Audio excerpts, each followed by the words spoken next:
और अभी तो कितना सुंदर है सावन का महीना, और वो महीना जो भगवान शंकर को सबसे ज्यादा प्रिय है, बहुत प्रिय। कारण मां सती, मां उमा, मां कात्यायनी, मां कुष्मांडा, मां स्कंदा, मां महागौरी, जितनी जितनी माता पूर्व में हुई हैं, जो शिव जी के साथ में ब्याही हैं, शिव को जिन्होंने अपना बना लिया था, उन सभी माताओं ने सावन के महीने में शंकर भगवान को प्राप्त किया था। और शिव जी ने सावन के महीने में ही उनको अपना बना लिया था। और ये बात भगवान शिव ने स्वयं कही। स्वयं भगवान शंकर स्वयं नंदी से ये बात कहते हैं, नंदी मुझे श्रावण अति प्रिय है। नंदी ने पूछा क्यों, तो कहा इस श्रावण के महीने में मेरी अर्धांगिनियां मुझे भजती थी, उनको मैंने स्वीकार किया था।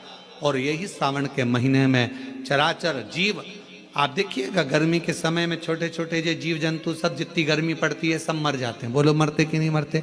अभी बारिश चालू हो गई, बारिश चालू हो गई तो तुम्हारे घर में ऐसे बारीक बारीक नए नए डिजाइन के कीड़े मिलेंगे, और तुम सब टेंशन में रहती हो उस कीड़े के चक्कर में। वो घुस गया, वो वहां से आ गया, ये छोटा सा, इतनी डिजाइन का, उनकी पीठ का कलर अलग देख लो, उनके पंख का कलर अलग देख लो, उनकी इल्लियों को, छोटी छोटी इल्लियों को अलग से देख लो। केचुआ देख लो, केचुआ की भी वैरायटी अलग है, कोई सफेद केचुआ, कोई काला केचुआ, कोई गुलाबी केचुआ, कोई कत्था, कितनी डिजाइन। 83,99,999 योनिया, और उसमें आखिरी योनि ये 84,00,000वीं मनुष्य की योनि। अब इतनी योनियां, और तुम्हारे घर में भी आसपास तुम देखना कितने सारी योनियों को देख लोगे, चीटा को, और चीटे की भी एक डिजाइन आ जाती है। सावन में आते आते चीटे में भी पर आ जाते हैं। अब तुमने देखा कि नहीं देखा वो हमको नहीं मालूम है भैया, देखा है तुम लोगों ने? और जितने आस्था चैनल पर सुन रहा है, सावन में चीटे में भी पर आ जाते हैं। मक्खियों की डिजाइन बदल जाती है। जिस मक्खी को एक बार भगाओगे भग जाती थी, सावन में इतनी अड़ीली हो जाती है कि आके मुंह पे बैठेगी, नाक पे बैठे, उसको भगा के ले जा, भाग भाग भाग। मक्खियां भी इतनी अड़ीली हो जाती है कि वो हटती नहीं है। क्यों? इतनी अकड़ कहां से मक्खी में आ गई, चीटे में पर कहां से आ गए, और इतना ठाट इन कीड़ों में कहां से आ गया कि हर किसी के घर में घुस जाते हैं। तो शिव महापुराण की कथा कहती है, चराचर अचर जीव जंतु पशु पक्षी सबको मालूम है सावन का महीना चल रहा है, हमारे बाबा का महीना चल रहा है जो करुणा करने वाले, ये उनको भी ज्ञान है। उसको पशुपति नाथ कहते हैं, उसको भी मालूम है। अब जरा विचार करिए, जिस चीटे में कभी पर नहीं आते वो चीटे में सावन में पर आ जाते हैं। जब चीटे को पर दे सकता है तो सावन में एक लोटा जल चढ़ाने वाले को भी मेरा बाबा उड़ा तो सकता है, आगे बढ़ा तो सकता है, उन्नति की ओर ले जा तो सकता है। वो शिव तत्व है। और तेरी कृपा बिना ना हिले एक भी अणु, लेते हैं श्वास तेरी कृपा से तनु तनु। बखान क्या करूं मैं राखों के ढेर का, चपटी भभूत में खजाना कुबेर का। हे गंगाधार मुक्ति द्वार ओंकार तू, भोले ओंकार तू, आयो शरण तिहार शंभु तार तार तू। भगवान शिव, अब गर्मी आई, गर्मी में पूरे जीव मर गए, गर्मी में सब सूख गया, कीड़े मकोड़े मर गए गर्मी की तपन के कारण। पर सावन का एक महीना जिसमें भगवान सबको फलना फूलना सब कुछ, पत्तियां भी फूलती हैं, फूल भी फूलते हैं, डालियां भी फूलती हैं, पशु पक्षी जानवर जलचर थलचर सब फूलते हैं। श्रावण का शिव को प्रिय है। और क्या कहा मेरे भोले बाबा ने नंदी से, ए नंदी, श्रावण का महीना हो, शिव तत्व की प्राप्ति को करने के लिए अगर कोई संसार का मानव मुझे पुकारता है, भजता है, शिव कथा कहती है, शिव जी कहते हैं नंदी से, उस जीव का कल्याण करने के लिए मैं स्वयं उसके द्वार तक पहुंच जाता हूं और उसका उद्धार कर देता हूं, उद्धार कर देता हूं। पर किसका चित्त लगे? सावन में भी कई लोग ऐसे हैं जिनका चित्त नहीं लग पाएगा, क्योंकि सावन का महीना होता है तो कमाई के स्रोत भी ज्यादा हो जाते हैं। जीजियों की साड़ियां बिकने लगती हैं, फैशन का सामान बिकने लगता है, पर्स मोबाइल बिकने लगता है, सामान बिकने लगता है, क्योंकि उस समय व्यापार भी बढ़ता है। व्यापार इसलिए बढ़ता है क्योंकि भगवान भी चाहता है कि तेरा मन मुझसे हट जाए, व्यापार में लग जाए। क्योंकि भगवान को मालूम, हमने पहले भी कथा में कहा है, बच्चे को माँ गोदी में तभी तक रखती है जब बच्चा खिलौने से नहीं खेलता। खिलौने से खेलने लगेगा, माँ नीचे उतार देगी। उसी तरह भगवान तुमको अपने पास जब तक बुलाता है, जब तक तुम्हें अपना बना कर रखता है, और भगवान देख लेता है कि अब धीरे धीरे मेरे को इसको धन देना है, वैभव देना है, ये खिलौने से खेलना चालू करेगा, गाड़ी लाएगा, घोड़ा लाएगा, मकान बनाएगा, फर्नीचर बनाएगा, उसमें लग जाएगा तो मेरे मंदिर आना छोड़ देगा। और मंदिर आना छोड़ दिया तो एक दिन मुझे धीरे धीरे, मैंने एक बार इसकी यहाँ वो पहले की माताएं, पुरानी माताएं क्या करती थी, मिर्ची बारिश के पहले भर के रख लेती थी, धनिया बारिश के पहले भर के रख लेती थी, हल्दी बारिश के पहले भर के रख लेती थी, अनाज बारिश के पहले भर के रख ले, क्योंकि 4 महीना खाएंगे, खत्म हो जाएगा, अगले महीने में फिर 4 महीने बाद ले आएंगे। उसी तरह भगवान तुम्हें एक बार का वैभव दे देता है, एक बार का धन दे देता है, एक बार की दौलत दे देता है, फिर लोग उसको भोगने लगते हैं, और भोगते भोगते आखिरी में एक दिन ऐसा आता है कि डब्बा खाली हो जाता है। डब्बा खाली होता है, फिर रोने बैठ जाता है, तकलीफ आई, फिर लोटा लेकर भागता है। शिव जी कहते हैं जो मेरे मंदिर में, मेरी कथा में, मेरे रस तत्व में हमेशा एक जैसा लगा रहता है, उसकी जिंदगी को भी मैं हमेशा उन्नति की ओर बढ़ाते बढ़ाते अग्रणता में लेकर चले जाता। फिर उसको डाउन नहीं करने देता, उसको नीचे नहीं आने देता। जैसे श्रावण महीने में चढ़ाए गए कनेर के फूल, दुर्वा,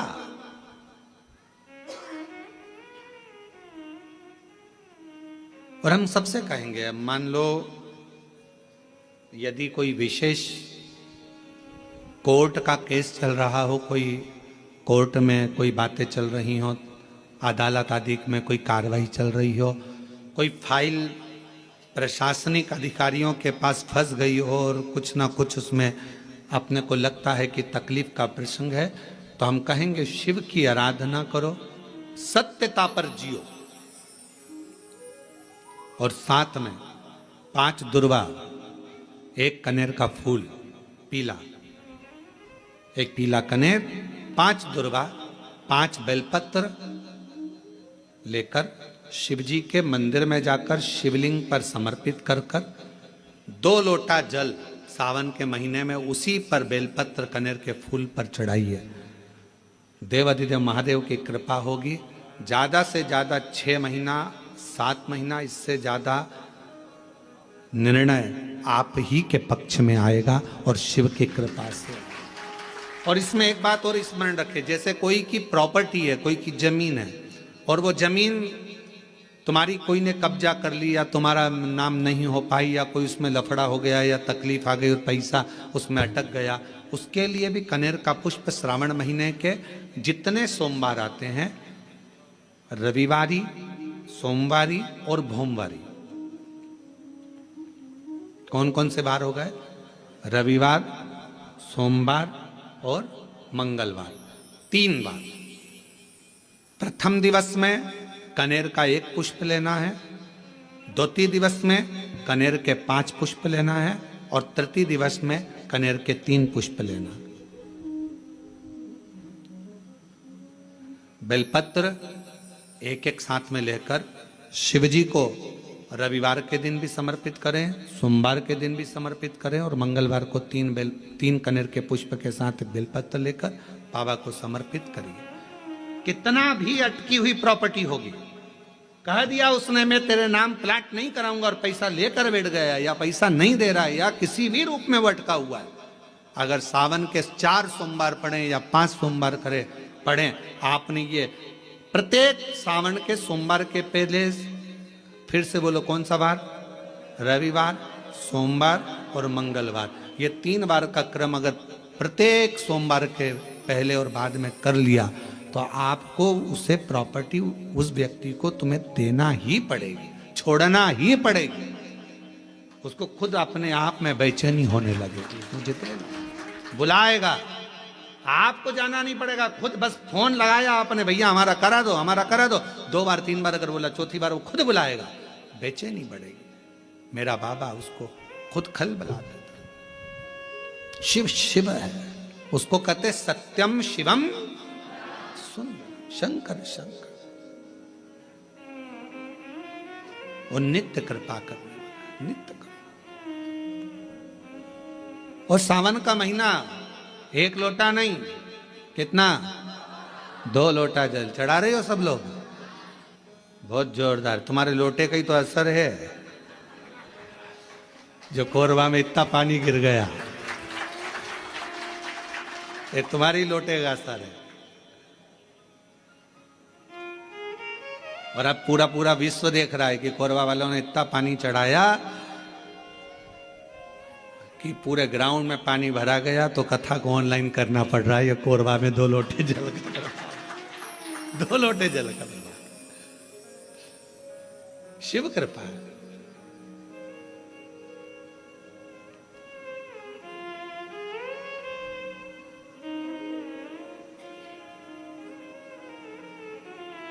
पर जितने लोग कोरबा में जो कथा सुन रहे होंगे ना टीवी पे ऑनलाइन, वो सब सिर पे पल्लू ले लेके आपस में बात तो कर रही होंगी, कौन कौन बैठा है, कौन कौन बैठा है, सबके चिंतन में फंसा।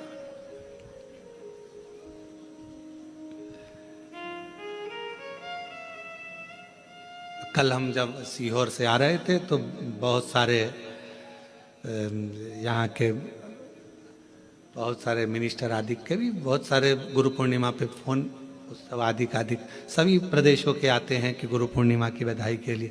यहाँ से भी पहुँचे तो कहा गुरु जी कोरबा आ रहा है। हमने कहा बिल्कुल ना आइएगा।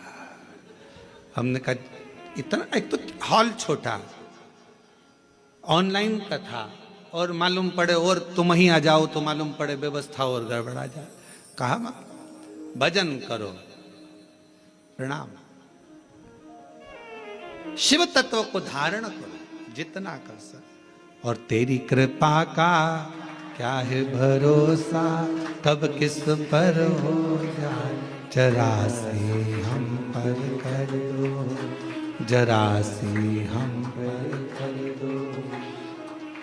तेरी कृपा का क्या है भरोसा, कब किस पर हो जाए, जरा से हम पर कर दो, जरा से हम पर कर दो। जिस पर भी हो गई तेरी कृपा करुणा, वो भव पार हुआ, भव पार हुआ। जिस पर भी हो गई तेरी कृपा करुणा, वो भव पार हुआ, भव पार हुआ। पापी हो चाहे जितना, उसका भी बाबा उद्धार हुआ, उद्धार हुआ। पापी हो चाहे जितना, उसका भी बाबा उद्धार हुआ, उद्धार हुआ। गिद्ध अजामिल गड़िका जैसे तेरे मन को भाव, जरा से हम पर कर दो, ओ जरा से हम पर कर दो। तेरी कृपा का क्या है भरोसा, कब किस पर हो जाए, जरा से हम पर कर दो। तो शिव पुराण कह रही है, शिलाद मुनि ने तप करा, तप कर कर भगवान शिव को पाना चाहा, पर शंकर भगवान अपने असली स्वरूप में नहीं गए, रूप बदल कर गए। और परीक्षा लेने के लिए मेरा शंकर आता है। परीक्षा शिवजी बहुत लेते हैं, बहुत। शर्मा जी ध्यान रखना, शिवजी परीक्षा बहुत लेते हैं। और इतनी परीक्षा लेते हैं कि व्यक्ति को अंदर से झंझोड़ देते हैं, अंदर से।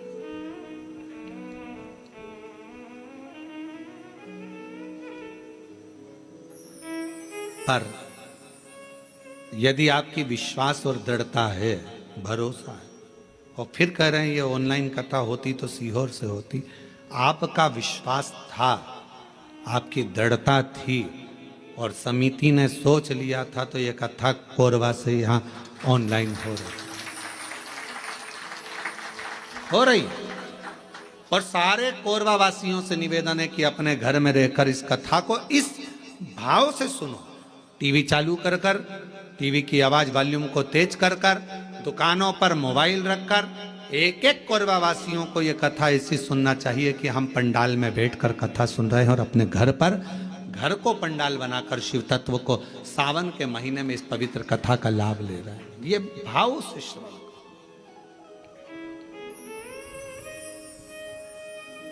हृदय से।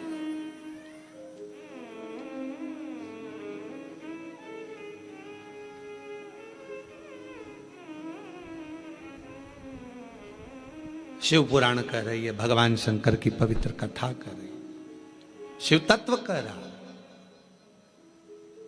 शिव महापुराण की कथा कहती है, भगवान शंकर का चरित्र कहता है। शिलाद मुनि ने विचार करा कि मैं भगवान से पुत्र मांग रहा हूं, संतान मांग रहा हूं, पर बाबा तो आते नहीं। आए मेरे भोलेनाथ, कभी बच्चे का रूप लेकर आ गए, कभी वृद्ध का रूप लेकर आ गए। शिलाद मुनि की पूर्ण परीक्षा ली, पूर्ण परीक्षा।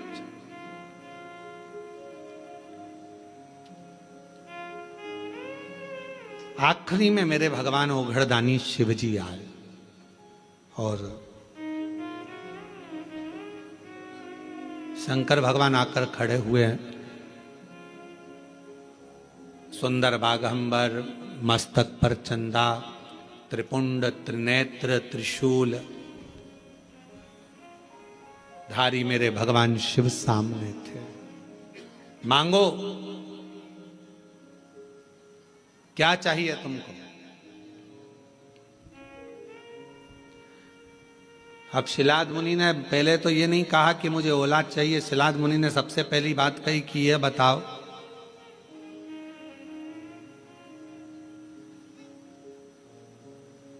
मुझे पुकारते पुकारते इतना समय हो गया, आप अब आ रहे हो? और ये आपका भी प्रश्न है। जल चढ़ाते चढ़ाते वो कहते ना,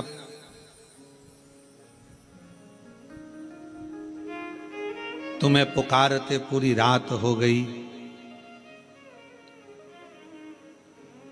तुम्हें पुकारते पूरी रात हो गई, मेरे शिव आए ना और सुबह हो गई। मैं कितना पुकारती रही। आप में से कई लोग ऐसे होंगे जो भगवान शिव के मंदिर में जल चढ़ाते हैं, पशुपति व्रत करते हैं, सोमवार का व्रत करते हैं, प्रदोष करते हैं, शिवरात्रि करते हैं, पार्थिव लिंग का निर्माण भी करते हैं, आराधना भी करते हैं। उसके बाद भी भगवान शंकर नहीं सुन रहा, तो उसके लिए ये उत्तर मेरे भगवान शंकर शिलाद मुनि के सम्मुख में प्रश्न का उत्तर दे रहे हैं। आपने इतना समय लगा दिया, इतना समय।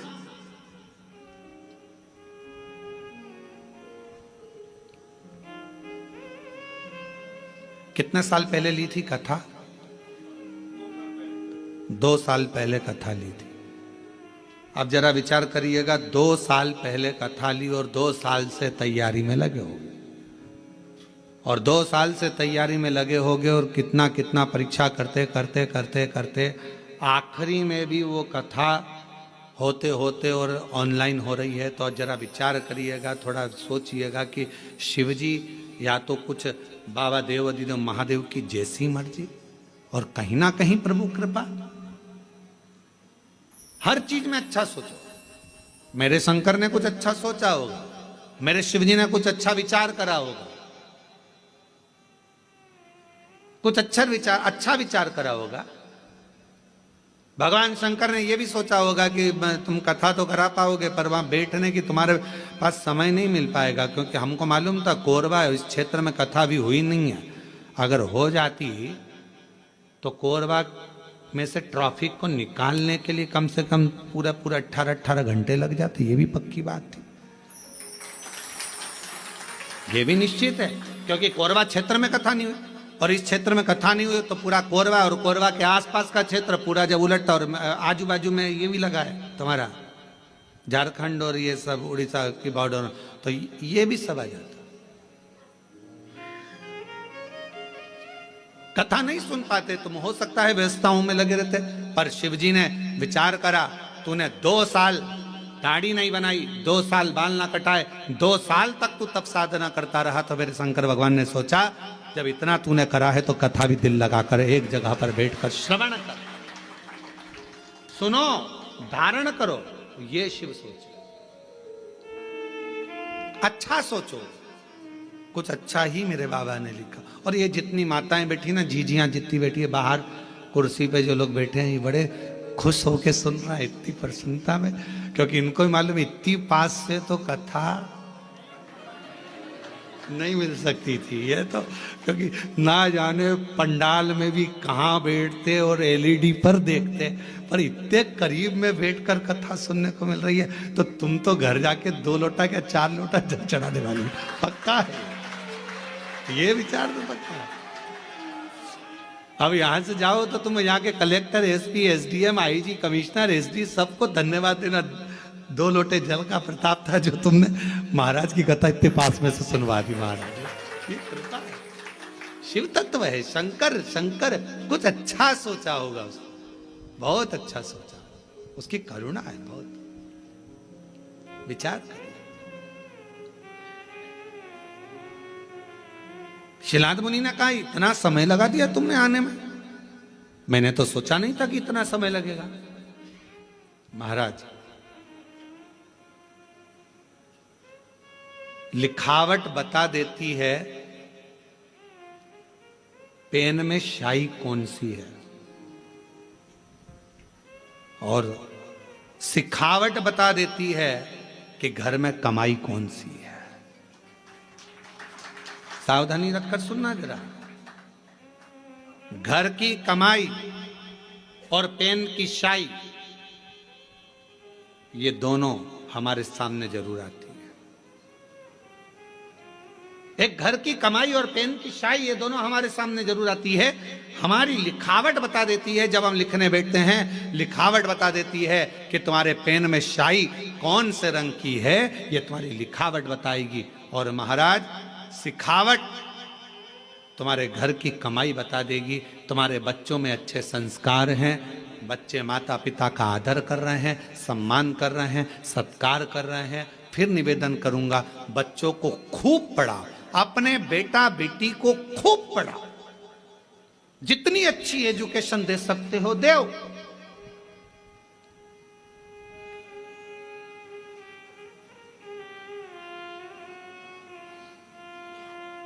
खूब पढ़ाओ, पर बच्चों को पढ़ाने के साथ में संस्कारों में भी ढालो। ज्यादा पढ़ने के बाद बच्चे आपको खुद, जिन बच्चों को आपने पढ़ाया अगर उनमें संस्कार नहीं होंगे तो वो बच्चे धीरे धीरे आपको बेवकूफ समझने लगेंगे। मम्मी तुम्हें अकल नहीं है, तुम चुप रहो। पापा अपने ऑफिस में ये बात बताना, हमको मत बताओ। हमने कई लोगों को देखा है, बड़े बड़े पद अधिकारियों को देखा है, जिनकी सत्ता पूरे ऑफिस में चलती है पर घर में औलाद से हार जाते हैं, घर में औलाद से हार जाते हैं। हमने बड़े बड़े, हमारा तो सब दूर जाना है, सब दूर से मिलना है, सबसे मिलना होता है, सबके पास जाना होता है। बड़े बड़े अधिकारी बहुत ऊंची पोस्ट पर हैं, बहुत ऊंचे पद पर हैं, जिनकी धाक सब दूर चलती है, पर रिटायरमेंट होने के बाद वो बाप भी आंख में से आंसू बहाकर कहता है कि मैंने बच्चों को पढ़ाया, खूब ऊंचे पद पर पहुंचाया, खूब एजुकेशन में पैसा लगाया, पर मेरे बच्चों को मैं संस्कार देना भूल गया। वो बच्चे आज मुझे सिखाते हैं, चुप रहो, ज्यादा मत बोलो, अपना अब हम नहीं सुन सकते, अब शांति रख लो। ये बच्चे कहते हैं, ये बच्चे कहते हैं। हमने पढ़ाया, एजुकेशन दो अपने बच्चों को, खूब पढ़ाओ, खूब विद्याधन कराओ, खूब अच्छा पढ़ाओ। जितने आस्था चैनल पर कथा सुन रहे हैं, मैं सबसे निवेदन करूंगा, जितने फेसबुक यूट्यूब पर कथा सुन रहे हैं उनसे भी कहूंगा, अपने बेटा बेटी को तुम्हारी सामर्थ्यता से ज्यादा पढ़ाओ, अच्छी एजुकेशन कराओ, पर एजुकेशन के साथ संस्कार जरूर देना। अपने घर के संस्कार देना जरूरी है। बच्चे तुमको पढ़ लिखने के बाद ये ना समझे कि मेरे माँ बाप बेवकूफ हैं। पढ़ाओ, खूब पढ़ाओ, पर बच्चे जब ऊंची आवाज में बात करने लगे, पापा चुप रहो, मम्मी तुम मेरे से फालतू बात मत करा करो, तुम्हें अकल नहीं है, तुम चुप रहो। बच्चे जब व्यर्थ की बातें बोलने लगे तो समझ लेना पढ़ाई तो कराई तुमने, एजुकेशन तो कराया, पर संस्कारों से वंचित कर दिया। संस्कारों से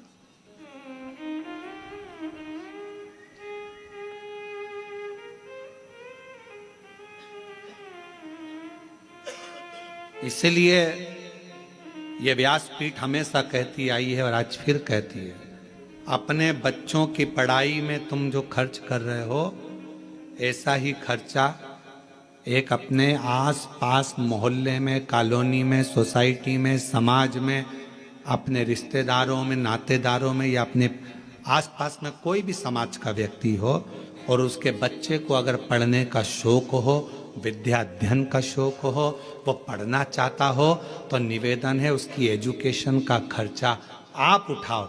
जब उस बच्चे को पढ़ाओगे, एक अपने बच्चे को पढ़ाओगे और एक दूसरे के बच्चे को जिसको पढ़ने का शौक है, पैसा नहीं है, पढ़ना चाहता है, उसकी एजुकेशन का जब आप खर्चा उठाओगे, जब आपके बच्चा भी बड़ा होगा और वो जिसको पढ़ाया वो भी बड़ा होगा, दोनों में अंतर समझ में आएगा। जिसको तुमने पढ़ा दिया, लिखा दिया, अगर वो ऊंचे पद पर पहुंच गया तो तुम्हारे एहसान को मरते दम तक नहीं भूलेगा। मरते दम तक कि मेरे पास वाले पड़ोसी ने मुझे पढ़ाया था, उसने अच्छी एजुकेशन कराई। इसलिए हमारी विठले सेवा समिति, हमारा कुबेरेश्वर धाम आज भी ना जाने कितने बच्चे हैं जिनकी फीस जमा करता है, जिनका पढ़ाता है, उनकी ड्रेस, उनकी किताब, ना जाने कितनों की फीसें जमा कर कर विठले सेवा समिति कॉलेज की, स्कूलों की फीस जमा कर कर बेटा बेटी को पढ़ा देती। और वो बच्चे जब अच्छे पद पर पहुंचते हैं तो याद करते हैं कि हमने विठले सेवा समिति ने हमारा खर्चा उस परिस्थिति में उठाया जब हमारे पास नहीं था। और बाद में वो कहते हैं कि हमें बताओ, हमें समिति के लिए क्या करना है, हमें क्या करना है कुबेरेश्वर धाम के लिए। हम एक ही बात कहते हैं, अपने परिवार को पालो और साथ में तुम भी ये नियम बना लो कि अपने आसपास में कोई बच्चा पढ़ना चाहता है, एजुकेशन करना चाहता है, उसके पास कुछ नहीं है, तो तुम उस बच्चे को पढ़ाओ जैसे समिति ने तुमको पढ़ाया है, वैसे तुम भी पढ़ाओ। अग्रणता दीजिए। शिक्षा से बड़ा कोई दान नहीं दुनिया में, शिक्षा से बड़ा कोई दान नहीं। पढ़ाओ, अच्छी एजुकेशन करो, पर एक विश्वास के साथ, एक भरोसे के साथ।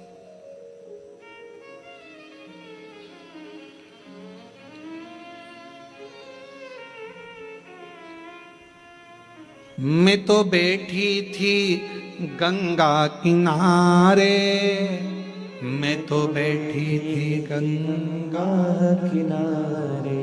जब हम एकाग्र चित्त से बैठकर भगवान शिव की अविरल भक्ति को धारण करें, विश्वास के साथ स्मरण करें, शिव तत्व क्यों ना मिले।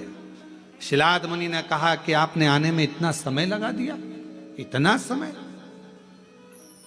भगवान शंकर बोले, जब तक तेरा भाग्य प्रबल ना हो, जब तक तेरे कर्म की प्रधानता ना हो, तब तक मैं समय पर आकर देता भी नहीं। और मेरी जीजियों जीजाओं, व्रत करते करते बहुत समय हो गया और भगवान नहीं सुन रहा है तो समझ लेना थोड़ी फाइल मोटी है, समय लग रहा है, लगने दो, होने दो, अपना कर्म करते जाना है। 3 चीजें हैं, एक भाग्य, दूसरा समय, तीसरा कर्म।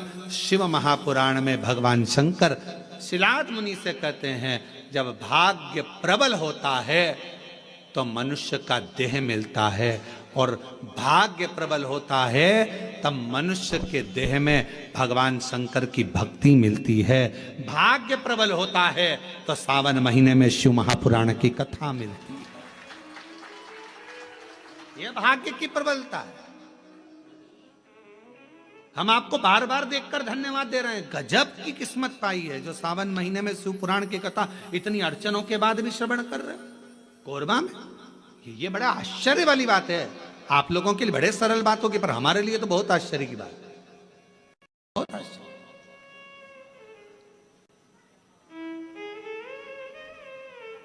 शिव तत्व भाग्य की बात होती है तो मानव की देह मिलती है, सौभाग्य की बात होती है मानव की देह में भगवान शंकर की भक्ति मिलती है, और हजारों लाख गुना सौभाग्य प्रबल होता है कोई अपने पूर्वजों का, माता पिता की पुण्याई होती है, तब जाकर हम शिव महापुराण की कथा श्रावण के महीने में बैठकर श्रवण कर पाते हैं। यह पुण्याई की बात, शिव तत्व की कृपा, भगवान शंकर की कृपा।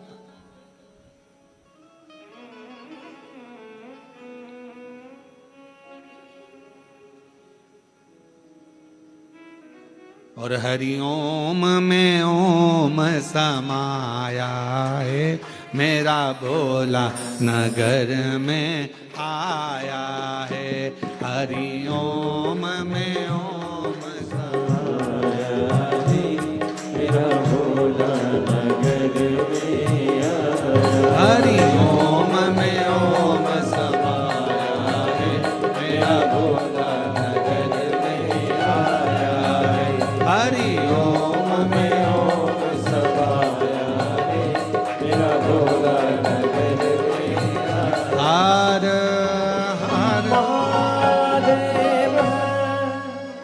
अपने स्थान पर बैठकर भगवान शिव जी से अपने मन का भाव कहिए, दिल से प्रार्थना करिए, विनय करिए, निवेदन करिए। भाव से विनय करें, प्रार्थना करें, निवेदन करें।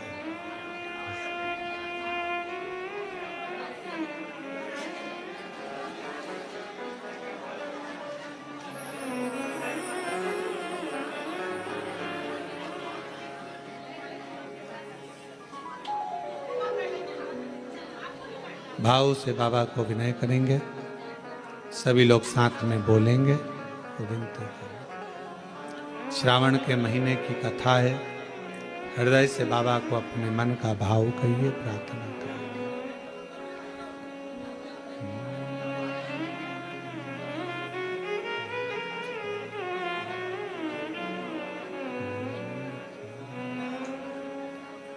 श्री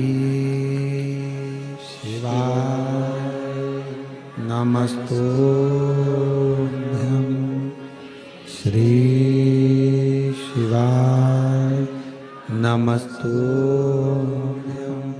श्री शिवाय नमस्तुभ्यं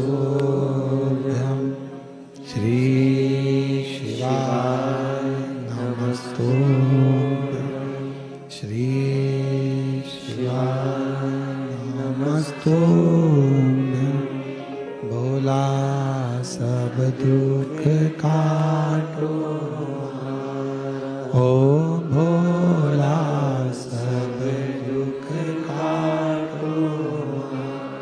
शिव शंकर जपो तेरी माला, भोले बाबा जपो तेरी माला। भोला सब दुख काटो, ओ भोला सब दुख काटो। वेश है मंगल मंगलकारी, वेश है मंगल मंगलकारी। शमशान वासी हमारा, शमशान वासी हमारा। ओ भोला सब दुख काटो, ओ भोला सब दुख काटो।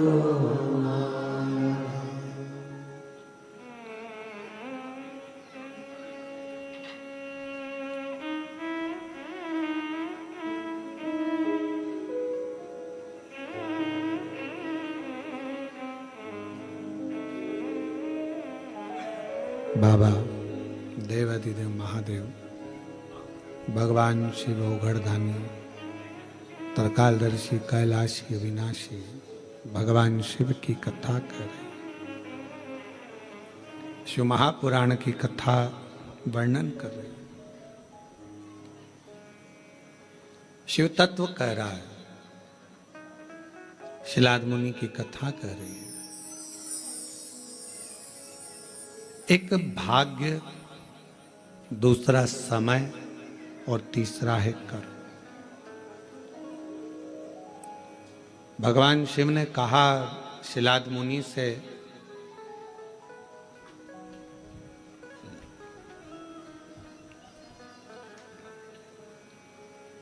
हो सकता है कि तुम्हें कुछ प्राप्त करने में समय ज्यादा लगा हो, पर यह निश्चित है समय ज्यादा लगने पर भी यदि कुछ अच्छा मिल रहा है तो शिव की कृपा से वो अटल रहने वाला, हमेशा रहने वाला मिल रहा है।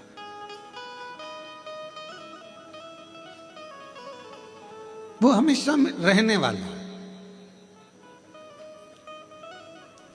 थोड़ा मेहनत करने के बाद अगर कोई चीज मिलती है ना तो वो थोड़ा टिकती है, रहती है। एकदम किसी को कोई चीज मिल जाती है तो वो उसका सम्मान करना भूल जाता है। धन था एकदम मिल गया, बहुत संपदा मिल गई, शोहरत मिल गई, सत्ता मिल गई, वैभव मिल गया, तो वो इतना टिकेगा नहीं। एकदम जो मिला है वो ज्यादा टिकता नहीं। सीढ़ी दर सीढ़ी चढ़कर जो मिलता है, थोड़ा थोड़ा चढ़ते जाओ, आगे बढ़ते जाओ। अच्छा ईमानदारी से बोलो, एक पांव यहाँ रखोगे, एक पांव 4 सीढ़ी ऊपर रखोगे तो कहीं ना कहीं तो धक्का खाकर नीचे गिरोगे। थोड़ा संभल कर चलो, धीरे धीरे चलो।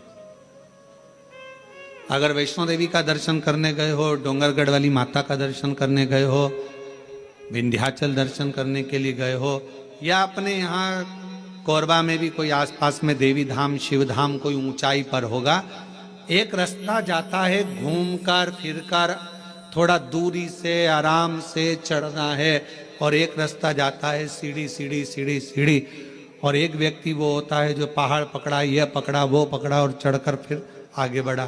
तो कौन सा रास्ता ठीक है? थोड़ा दूरी का, धीरे से आराम से चढ़कर पहुंचोगे आगे,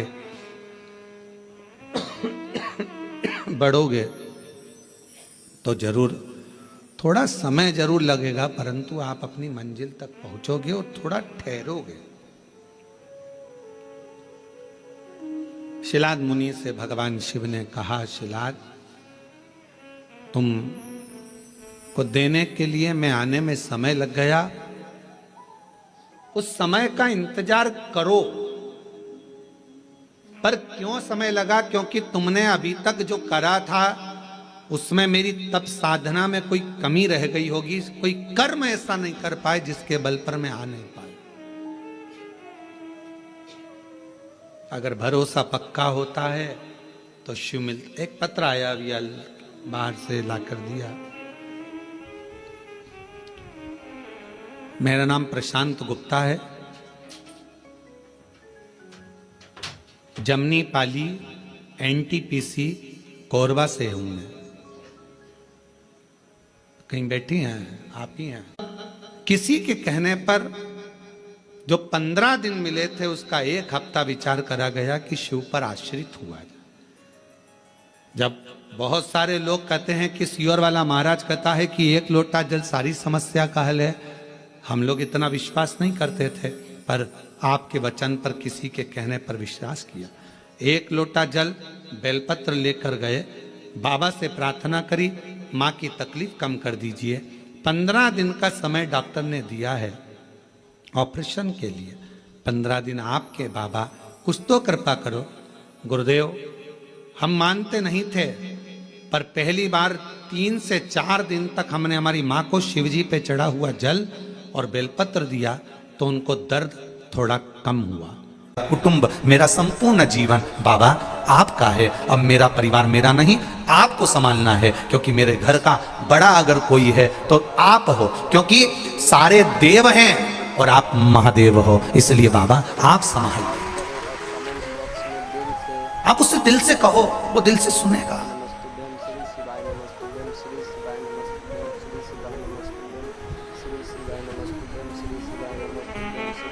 कई लोग कहते हैं हमने पशुपति व्रत करा था गुरुजी, बाबा हमारी क्यों नहीं सुनता।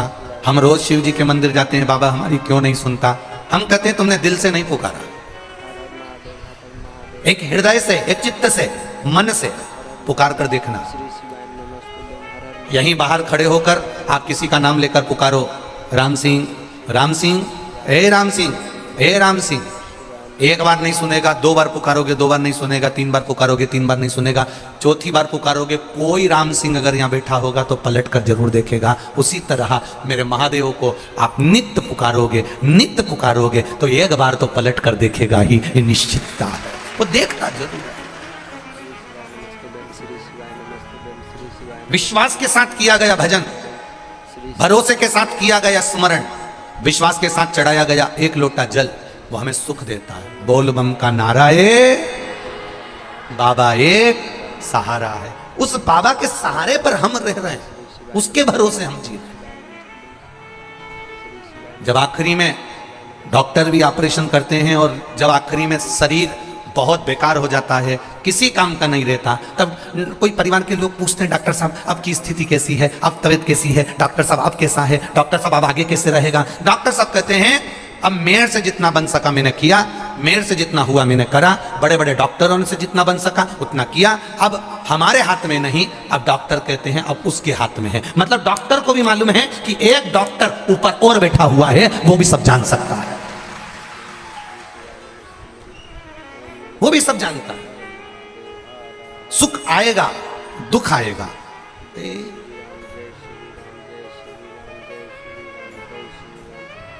कल शाम का एक प्रश्न, जब हम बाहर चौक में बैठे थे, आदरणीय विशाल भैया जी के बहन के घर, जीजा जी के घर में हमारा निवास हुआ है और सारी दीदियों ने, बहुओं ने, बेटियों ने बहुत सेवा करी है। एक एक बच्चे ने, एक एक बेटाओं ने, उस घर के जितने बेटे बेटियां बहुएं सब ने कहीं रसोई तैयार करना, कहीं ठाकुर जी का श्रृंगार तैयार करना, कहीं ठाकुर जी का प्रसाद तैयार करना, कहीं बाबा के अभिषेक की तैयारी करना, खूब सेवा कर। हम वहाँ बैठे हुए थे जब बाहर, तो नीचे जब गए शाम को मिलने, तो किसी एक बहन ने एक प्रश्न किया कि पुरुष स्त्री के गले में मंगलसूत्र पहनाता है,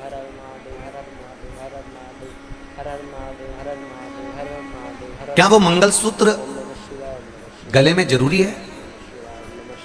प्रश्न देखिए उस बेटी का, क्या वो मंगलसूत्र गले में जरूरी है और उस मंगलसूत्र का महत्व क्या है? हमने कहा ये सारे 16 श्रृंगार में मंगलसूत्र की महत्वता बड़ी प्रबल है, क्योंकि मंगलसूत्र केवल काले काले काले काले मोती का नहीं होता, उसमें कहीं ना कहीं एक चमकीला मोती भी डलता है। बोलो री जी सही है कि गलत है? मंगलसूत्र केवल चमकीले चमकीले मोती का या सोने सोने के मोती का या चांदी चांदी के मोती का या पीले पीले मोती का नहीं होता, उसमें काला मोती भी होता है। मंगलसूत्र केवल काले काले मोती का, काले काले मोती का नहीं होता, उसमें बीच में एक सुनहरा मोती, एक सोने का मोती या चांदी का मोती या पीला मोती या सफेद मोती या लाल मोती उसमें बीच में जरूर पड़ता है। और उस मंगलसूत्र में काला पीला मोती पड़ते पड़ते पड़ते पड़ते आखिरी में नीचे एक पेंडिल लटका होता। कहाँ? मैं उस बेटी से कहना चाहूंगा, ये जो लड़का लड़की के गले में विवाह के समय पर मंगलसूत्र पहनाता है, ये लड़का लड़की को केवल मंगलसूत्र नहीं पहनाता, ये लड़का लड़की को कहता है जैसे इस मंगलसूत्र में काले और पीले मोती हैं, इस मंगलसूत्र में काले और चमकदार मोती हैं, उसी तरह वैवाहिक जीवन में भी हमारे विवाह होने के बाद कभी जिंदगी में काले मोती जैसी भी जिंदगी आएगी और कभी गोल्डन जीवन जैसे भी मोती की जिंदगी आएगी। उसको जीना है। कभी कभी मंगलसूत्र के काले मोती जैसा जीवन भी आएगा, दुख का पल भी आएगा, दुख की घड़ी भी आएगी, क्षण भर की दुख की घड़ी भी हमारे सामने आके खड़ी होगी। तो इस मंगलसूत्र को देखकर याद करना कि मंगलसूत्र के मोती एक जैसे नहीं है, काले ही काले नहीं है, उसमें बीच में सोने का एक मोती लगा है, चमकदार एक मोती लगा है। तो ये इस मंगलसूत्र को देखकर समझ जाना कि जिंदगी में बहुत दिन तक दुख नहीं चलता, सोने का एक गोल्डन दिन मेरा महादेव जरूर देता है, निश्चितता आती है। और गोल्डन के साथ में फिर काला आएगा, सोने के मोती के बाद फिर काला आ गया। ये हाथ में पहने, देखो, खोल देना भैया, इसको खोलियो, खोलो तो इसको आगे, हाँ खोलो।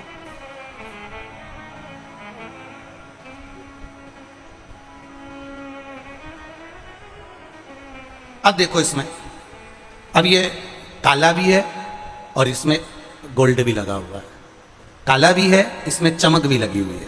आपके गले में भी होगा तो ऐसा ही है ना, बोलो जम के बोलो, है ना।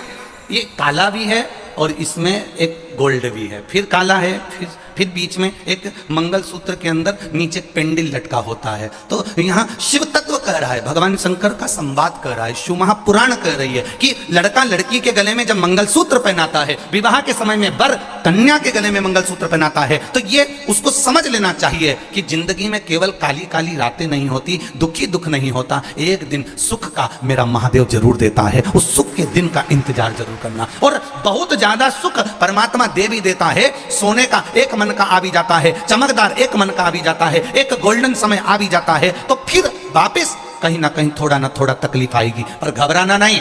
आखिरी में एक पेंडिल नीचे लटका होता है, मंगलसूत्र का एक पेंडिल लटका होता है, वो हमारे हृदय को छूता है। वो पेंडिल भगवान का श्री शिवाय नमस्तुभ्यं मंत्र है जो हृदय में छूता रहना चाहिए। वो पंचाक्षर मंत्र है नमः शिवाय जो तुम्हारे हृदय को छूते रहना चाहिए। वो षडाक्षर मंत्र है ओम नमः शिवाय जो तुम्हारे हृदय को छूते रहना चाहिए। वो पेंडिल जैसे हमारे गले में नीचे लटकता रहता है, उसी तरह मंगलसूत्र में काले अम्बा ने प्रतीक्षा करी राम आए, माता हिल्या ने प्रतीक्षा करी राम आए, विभीषण ने प्रतीक्षा करी राम आए। प्रतीक्षा जरूरी,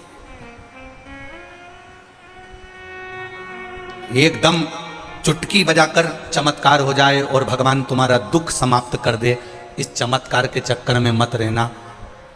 चमत्कार की जगह नमस्कार के चक्कर में रहना कि मैं महादेव के मंदिर जाती रहूंगी, वो सुनेगा, जरूर सुनेगा।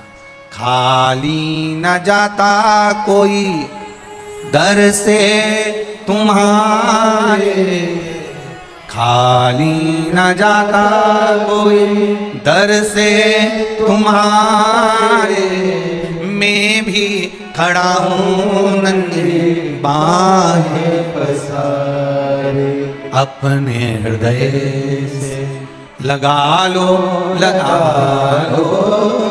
गिरा जा रहा हूँ, उठा लो प्रभु अपने दर से, अब तो न टालो, गिरा जा रहा हूँ, उठा लो। उसके दरबारे में पहुंचकर हम अपनी चित्त वृत्ति को, अपने मन को उसको समर्पित कर दें। सुनता सभी की है वो त्रिपुरारी, सुनता सभी की है वो त्रिपुरारी, भरता सभी की है झोली खाली, भरता सभी की है झोली खाली, अपने गले से लगा लो गिरा जा रहा हूँ, उठा लो प्रभु अपने दर से, अब तो न टालो, गिरा जा रहा हूँ, उठा लो। जीवन में सुख आएगा, जीवन में दुख आएगा, पर विश्वास दृढ़ होना चाहिए, भरोसा पक्का होना चाहिए।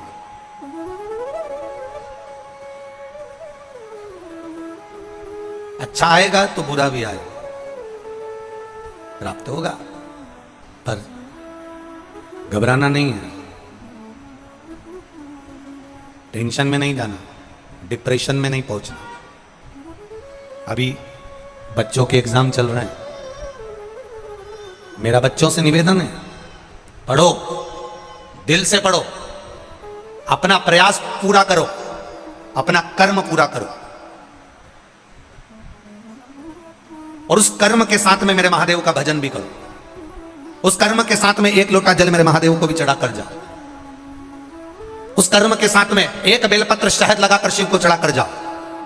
कर्म करो, मेहनत करो, पूरी करो, और साथ में शंकर भगवान के उस एकाग्र चित्त का स्मरण कर कर परीक्षा हॉल में जाकर तुम्हारे पसीने नहीं छूटना चाहिए, तुम्हें घबराहट नहीं होना चाहिए, तुम डिप्रेशन में नहीं जाना चाहिए। पढ़ाई के साथ में ये विश्वास रखकर एग्जाम देने के लिए बैठना कि लिखने वाला भी महादेव है और रिजल्ट बनाने वाला भी महादेव है। पढ़ो, अच्छा पढ़ो, जितनी मेहनत कर सकते हो उससे 4 गुना ज्यादा मेहनत करो, पर बीमार नहीं होना कि डिप्रेशन में पड़ जाओ, उल्टियां होने लगे, एग्जाम में कैसे जाऊंगा, क्या चिंता करना नहीं है। चिंता महादेव के ऊपर छोड़कर पढ़ाई करो, दिल से करो, मेहनत करो, दिल से करो, अच्छा पढ़ो, अच्छी मेहनत करो, और लिखो भी तो दिल से लिखो, दिल से। कितना सुंदर दधीची ऋषि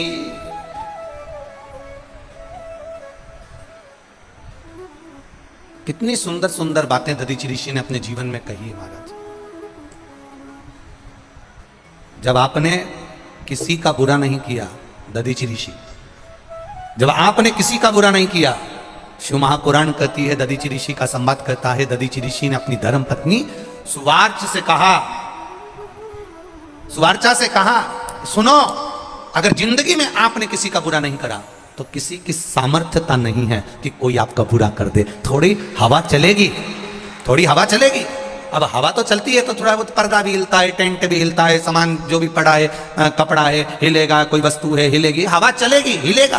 पर तुम्हारी अगर पकड़ महादेव से है, तुम्हारी दृढ़ता अगर पक्की है, तुम्हारा विश्वास पक्का है, तुम्हारा भाव शुद्ध है, तुम्हारा विश्वास शुद्ध है, तो थोड़ा डोलोगे जरूर, पर वहीं स्थिर की स्थिर मिलोगे, वहीं स्थिर।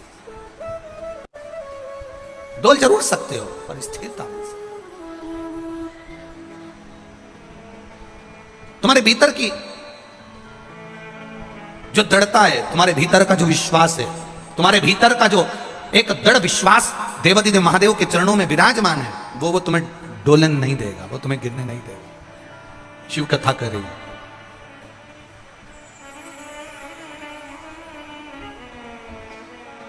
शिव महापुराण की कथा कर रही है। मेरे महादेव जितने भी असुरों को मारे हैं, जितने राक्षसों को मारे हैं, किसी राक्षस से मेरे महादेव का बैर नहीं था।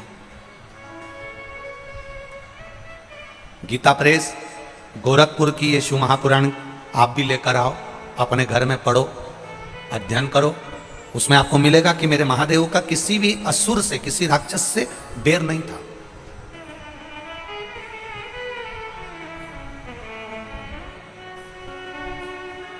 जलंधर को मेरे महादेव ने मारा तो केवल देवताओं के लिए। तारकासुर को अगर मेरे षडानंद कार्तिकेय ने मारा तो देवताओं के लिए। भस्मासुर को अगर भगवान ने भस्म किया तो केवल देवताओं के लिए। त्रिपुरासुर को भगवान ने मारा तो केवल देवताओं के लिए। मेरे महादेव का किसी भी राक्षस से, किसी असुर से मेरे भगवान का बैर नहीं था, क्योंकि शंकर जी की आराधना देवता भी करते हैं तो असुर भी करते हैं। कंस भी शंकर जी की पूजन करता था, रावण भी शंकर जी की पूजन करता था, हिरण्यकशिपु भी शंकर भगवान की पूजन करता था, हिरण्याक्ष भी शंकर भगवान की पूजन करता था, भस्मासुर भी शिव जी की पूजन करता था। ये जितने जितने असुर हुए, तारकासुर, त्रिपुरासुर, जितने जितने भगवान शंकर ने जिनका संहार करा, एक एक का चरित्र उठाकर देखना, भगवान शंकर का किसी से बैर नहीं है। शिव का कोई द्रोही नहीं। कोई करोड़पति है वो भी शंकर का है, और कोई रोड़पति है वो भी शंकर का है, कोई धनपति है वो भी शिव का है, और कोई कंगाल है वो भी शिव का है। शिव आराधना ऐसा नहीं है कि केवल पैसे वाले व्यक्ति कर सकते हैं। शिव आराधना एक साधारण सा एक बहुत बहुत साधारण सा, गरीब से गरीब, साधारण से साधारण व्यक्ति भी शंकर की आराधना कर सकता है। इतना तो कर सकता है कि वो मंदिर में कुछ नहीं दे सकता तो मंदिर के सामने से निकल कर जाए तो मुस्कुरा कर चले जाए, इतने में शिव कृपा कर देता है। और इतना तो सब कर सकते हैं, इतना तो सब कर सकते हैं। आपकी मुस्कुराहट तो आप किसी को दे सकते हो, आपके चेहरे की स्माइल तो आप किसी को प्रदान कर सकते हो।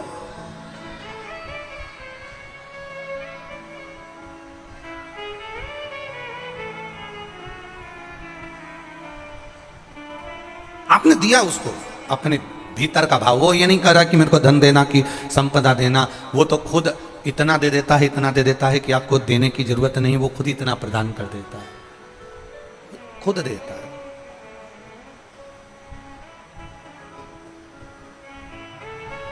वो एक लाइन आप लोग स्मरण करते होंगे हमेशा, अरे लुटा दिया भंडार का वाले कर दिया माला माल काशी वाले, अरे लुटा दिया भंडार।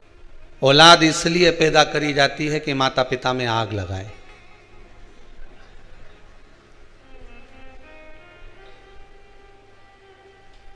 गरुण पुराण का सही मायना यही है।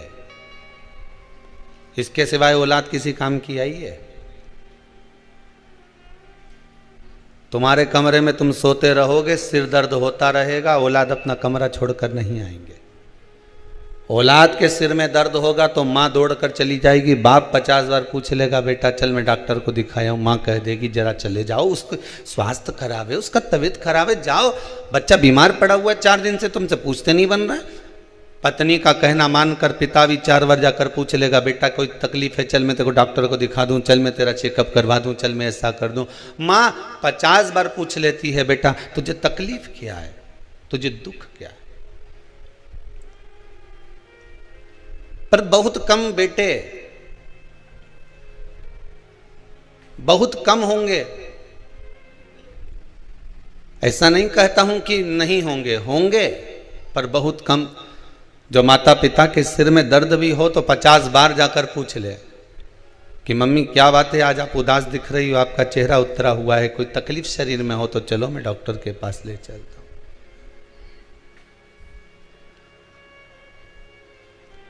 सही मायना तो यही है कि औलाद इसलिए पैदा करी जाती है कि अंतिम समय में आग कौन लगाएगा। देखा जाए तो माता पिता अपनी पूरी जिंदगी बच्चों के नाम गिरवे रख देते हैं। सोना गिरवे रखे से छुड़ा सकते हो, सही है कि गलत है, बोलो तो सही। पाटली गिरवे रखी आए तो छुड़ा लोगे, सोना गिरवे रखी आए तो छुड़ा लोगे, चांदी गिरवे रखी आए तो छुड़ा लोगे, जमीन गिरवे रखी आए तो छुड़ा लोगे, पर खुद को अपनी औलादों के पास गिरवे रख दिया जीवन भर, उसको कैसे छुड़ाओगे? विचार तो करो।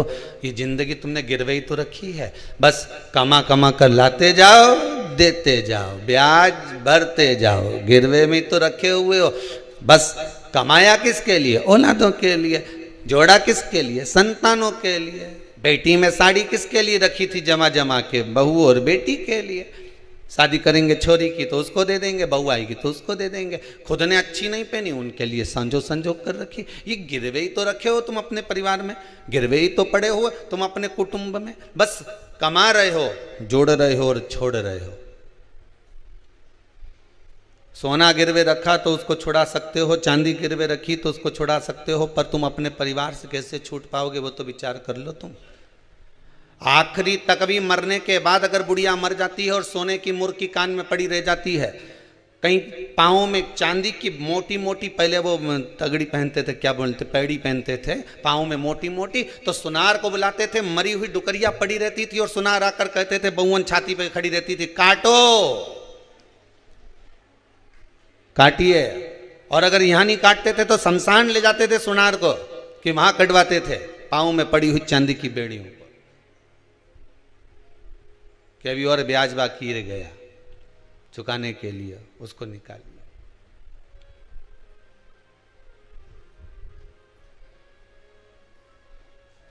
पूरी जिंदगी लगा दी आपने, पूरा जीवन, पूरा जीवन। अरे दिवाली का बम फटाका भी हमको बुद्धि देकर जाता है। बोलो सही है कि गलत है? दीपावली का बाजार करने कौन कौन जाता है? जरा हाथ तो उठाओ। और जितने लोग टीवी पर कथा सुन रहे हो, आप लोग भी तो दिवाली का बाजार करने जाते होगे। आस्था चैनल पर कथा श्रवण कर रहे हो तो दिवाली का बाजार तो करने जाते होगे। तो दिवाली का बाजार करने जाओ तो बच्चे को दीपावली के बाजार में क्या अच्छा लगता है? तो क्या ये फटाका दिलवा दो। बोले बोले कि नहीं बोले बच्चा? ये फटाका दिलवा दो, ये रस्सी बम दिलवाओ ने, सुतली बम दिलवाओ ने, मैंने ये वाला बम दिलवाओ ने, मुझे ये बुलेट बम दिलवाओ ने, मुझे फुलझड़ी दिलवाओ ने, मुझे ये रस्सी बम दिलवाओ। बच्चों को प्रिय लगता है। आप भी बड़े हो, आपको भी बाजार में लेने जाओ कभी कपड़ा कभी सामान, तो आखिरी में तुम फटाका लेकर आओ कि नहीं आओ? 500 का लाया, 1000 का लाया, 2000 का लाया, 400 का लाया, 200 का लाया, पर लाया तो सही। अरे बोलो तो सही, लाए कि नहीं लाए? कितनी उमंग से लाए, कितनी उत्साह से लाए। किस लिए लाए? कि पटाखा लाए हैं तो छोड़ेंगे। सही है कि गलत है? पटाखे लेकर आए हो तो छोड़ेंगे, इसको फोड़ेंगे, इसको छोड़ेंगे, सब मिलकर छोड़ेंगे। चलो अब फटाखा लाए 500 का, 1000 का, 2000 का, 4000 का, और इतने सारा फटाखा लेकर आए। अब फटाखा छोड़ने का जब समय आया तो फिर फटाखा तुम 500 रुपये का लेके आए थे न, रस्सी बम ने, सुतली बम इतना महंगा लेकर आए थे, और फटाखा जब इतना महंगा लेकर आए हो तो छोड़ो। छोड़ो कि नहीं छोड़ो तुम? अरे बोलो तो सही, छोड़ो ना। कैसे छोड़ो?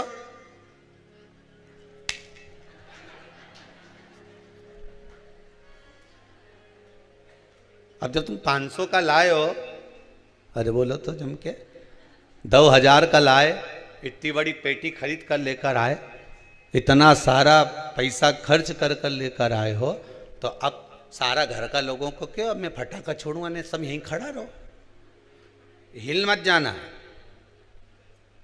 और मैं खड़ा खड़ा देखता रहे, फूटे कैसे हो सके। बोलो तो सही। 500 का फटाखा लेकर आया और आग लगई न भाग गया।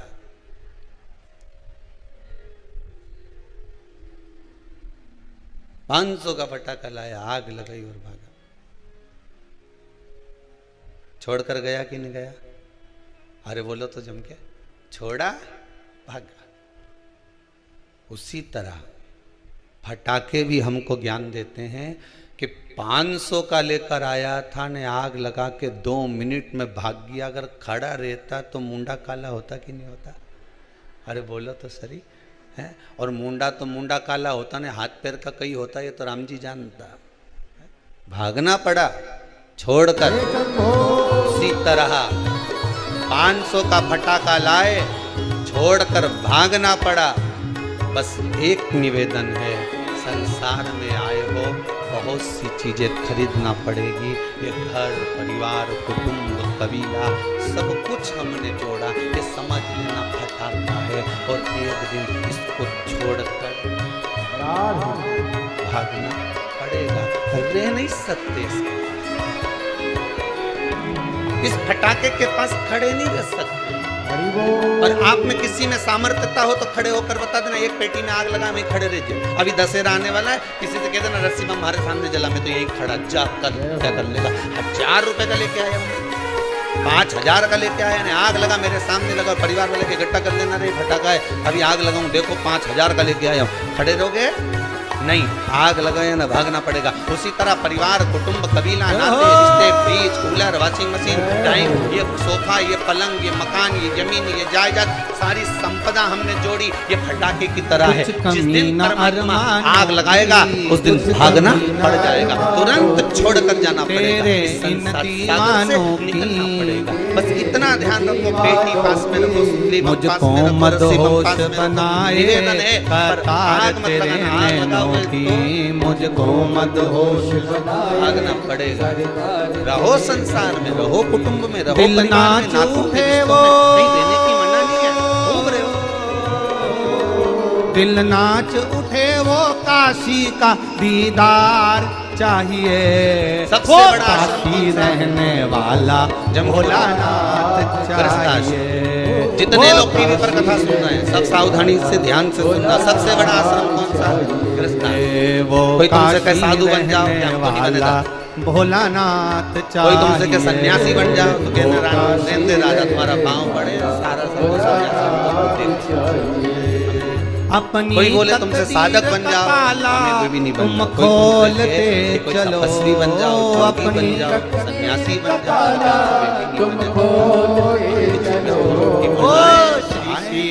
तुमसे कहीं नर्मदा के घाट पे जाके बैठ जाओ, दादा चलो घर के बाहर बैठ लो तो बस योर वाला मजा चिल्ला चिल्ला के मत तुमके नर्मदा के घाट पे श्री शिवाय। फिर कहीं का बोले कि गंगा के घाट पर जाकर बैठ जाओ, हम तो घर में भले मन चंगा।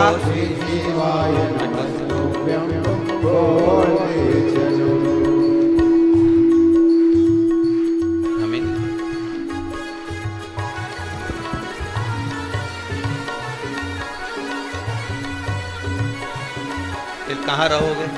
तो कहा जैसे मीरा घर में रहती थी, नामदेव जी घर में रहते थे, रामकृष्ण परमहंस जी घर में रहते थे, संत तुकाराम जी घर में रहते थे, मुक्ताबाई घर में रहती थी, कर्माबाई घर में रहती थी। भगवान उसको मिला कि नहीं मिला? हम भी घर में रहना कोई सरल बात है? अरे भैया माना कठिन है घर में रहना, पर घर में ही तो भगवान मिलेगा। यशोदा रानी को मिल गया, नंद बाबा को मिल गया, मेरे दशरथ जी महाराज को मिल गया, कौशल्या मैया को मिल गया, तो मुझे क्यों नहीं?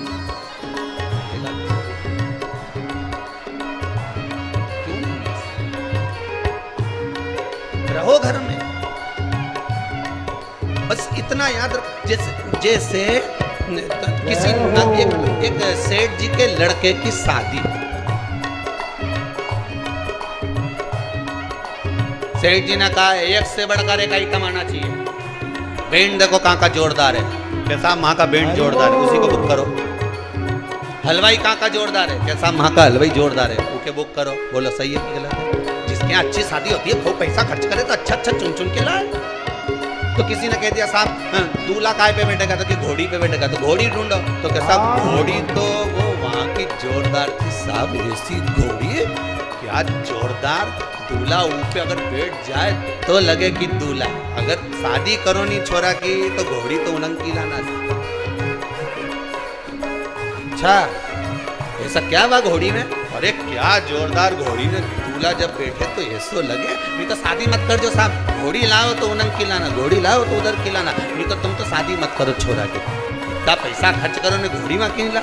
तो इतने में सेठ जी बोले चलो घोड़ी बुक करने चलते हैं। सेठ जी गए और सब मिलके घर वहां पर जाके बात करी कि भैया तुम्हारे यहाँ घोड़ी है, दिल वाले शादी में तो क्या क्यों नहीं देंगे? कितना पैसा कितने पर डोरे डाले तेरे नैन बड़े मत वाले, कितने पे डोरे क्या घोड़ी पे कौन बैठेगा? डोरे डाले तेरे नैन बड़े मत वाले, कितनों पे डोरे डाले। घोड़ी पे बैठने के लायक है कि नहीं? नैनों को डमरू वाले का, नैनों को बैठने के लायक है कि नहीं? जब उसका बाप इतना पैसे वाला तो छोरा भी तो पैसे वाला। नैनों को डमरू वाले पे बैठने के लायक तो इतनी सी मेरी जो घोड़ी है वो काशी रहने वाला, वो 3 बार उछलती है चाहिए।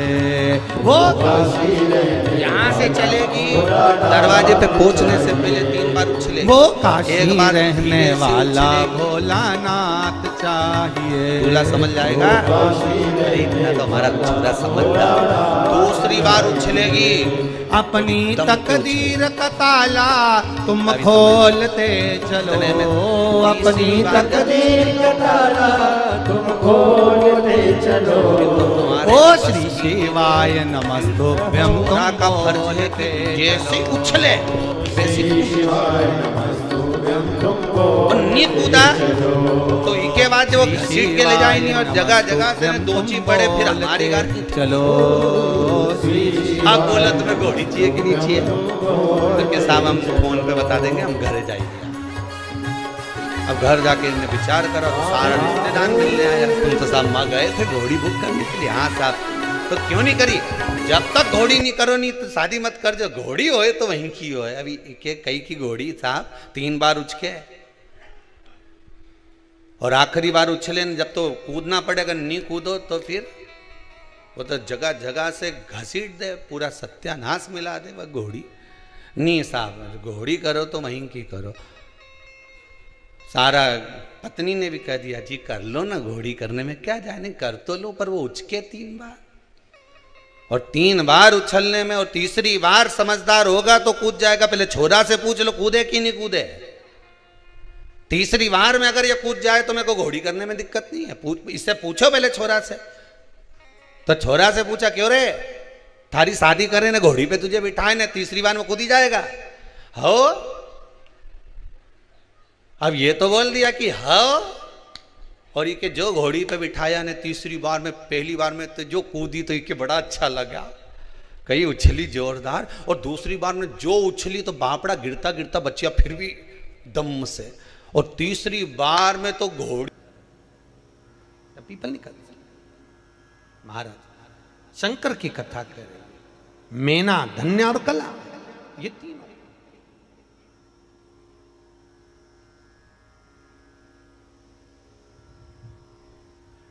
तीनों जा रही हैं, श्रापित हो गई।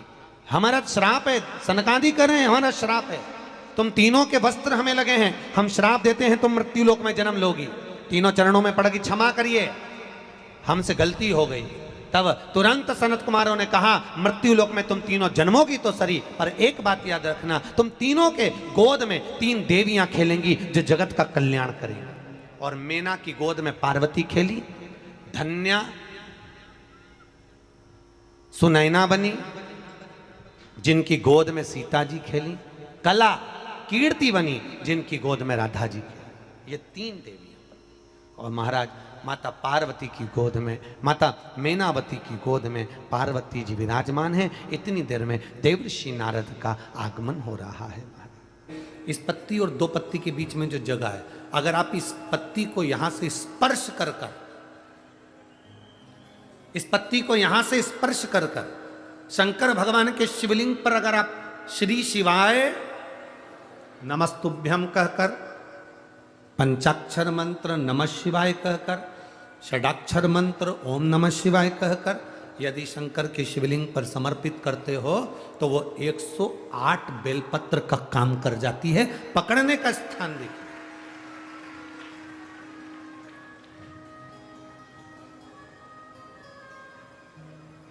ये स्थान की बड़ी मूलता है, जो थोड़ा सा समझेंगे अपन, थोड़ा ध्यान देंगे तो ये जो स्थान है ये बड़ा मूल माना गया। बेलपत्री की बड़ी पत्ती, नीचे की 2 पत्ती, उसके बीच में जो खाली डंडी जो दिख रही है, इसको अगर पकड़कर बेलपत्र समर्पित कर रहे हैं तो 108 बेलपत्र के बराबर हमें फल प्राप्त हो रहा। 108 बेलपत्र। और समझिएगा, मान लो आपके पास में ना पीला चंदन है, ना लाल चंदन है, ना अक्षत है, ना पुष्प है, ना कोई सामग्री है, ना दिया है लगाने के लिए। शंकर जी के मंदिर में लोटा भर के जल लेकर गए हो, आज तुम्हारे पास में हो सकता है जल भी नहीं है, लोटा भी नहीं है, तो जिस शंकर जी का दर्शन करने गए हो उन्हीं की बेलपत्र को उठाओ, और बेलपत्र को उठाने के बाद पहले अपने हथेली पर रखो, अपना हाथ रखकर बाबा से प्रार्थना कर कर बेलपत्री की मध्य पत्री, आगे वाली पत्ती को पकड़कर अगर वो बेलपत्र हम शिव जी को समर्पित करते हैं तो हमारा पीला चंदन, लाल चंदन, दिया सब बाबा को समर्पित हो जाता है उस बेलपत्री में। एक बेलपत्री का सुख हमारे जीवन का एक आनंद दे देता है। हम तो यहां तक कहेंगे, अगर कभी जिंदगी में तुम्हें लगे कि गुरुजी मेरा पैसा फंस गया नहीं मिल रहा है, या मेरा पैसा अटक गया नहीं मिल रहा है, या मेरा घर में धन नहीं है, बहुत तकलीफ की ज़िंदगी चल रही है, आप ये बेलपत्री का जो 2 पत्ती है ना, ये 2 पत्ती इस जगह से पकड़कर, आपको लग रहा है कि पैसा नहीं है, काम बहुत बड़ा अड़ा है, बेटे की शादी, बेटी की शादी, या मकान या दुकान, कोई काम अड़ गया, ये 2 बेलपत्री की पत्तियों को पकड़कर अपनी कामना कर कर शिव जी को समर्पित करो और 1 लोटा जल बाबा को चढ़ाना प्रारंभ करो। 20 से 22 दिन इंतजार करना, मेरा बाबा हाथ पकड़कर कुबेर भंडारी भंडार जरूर भरेगा।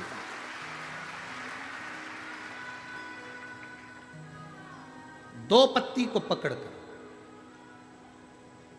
लोग कहते हैं ब्रह्मा विष्णु महेश हैं बेलपत्री में,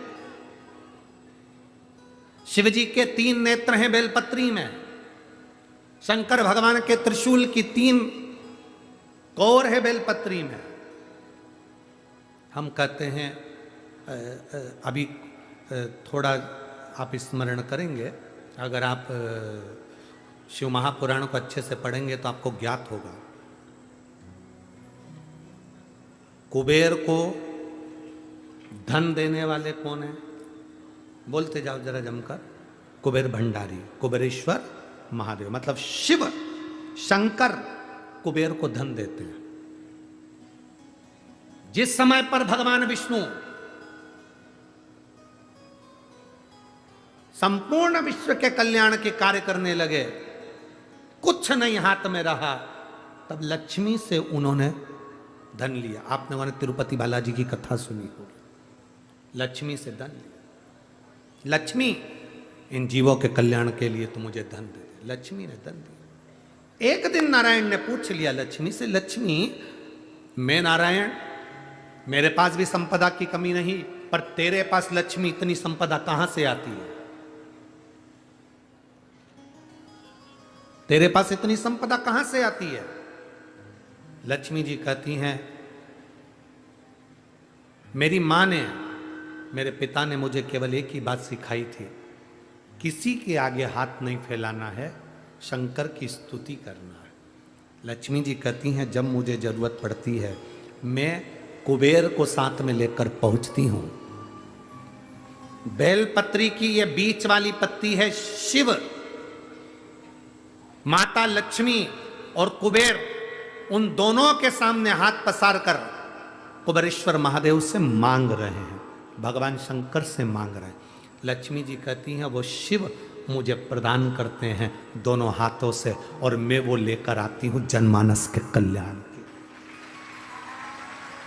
जब हम शिव जी को बेलपत्र चढ़ाते हैं तो इस तरह से पकड़कर, जब हम कामना कर कर चढ़ाते हैं, इन दोनों पत्ती को लक्ष्मी और कुबेर का स्मरण कर कर, कुबेरेश्वर बाबा का स्मरण कर कर जब हम शिव जी को समर्पित, हाँ थोड़ा सा ध्यान देंगे, बेलपत्री की जो डंडी होती है वो शिवलिंग पर जब चढ़ाई जाए, तो जब हम 2 पत्तियों को पकड़कर चढ़ाएंगे तो इस डंडी का मुख, जहां अशोक सुंदरी की जगह है, जहां से पानी बहता है, इस डंडी का मुख उस ओर होना चाहिए। बस इतना जरूर इसमें, वो डंडी का मुख उस ओर हो जहां पानी बहता है।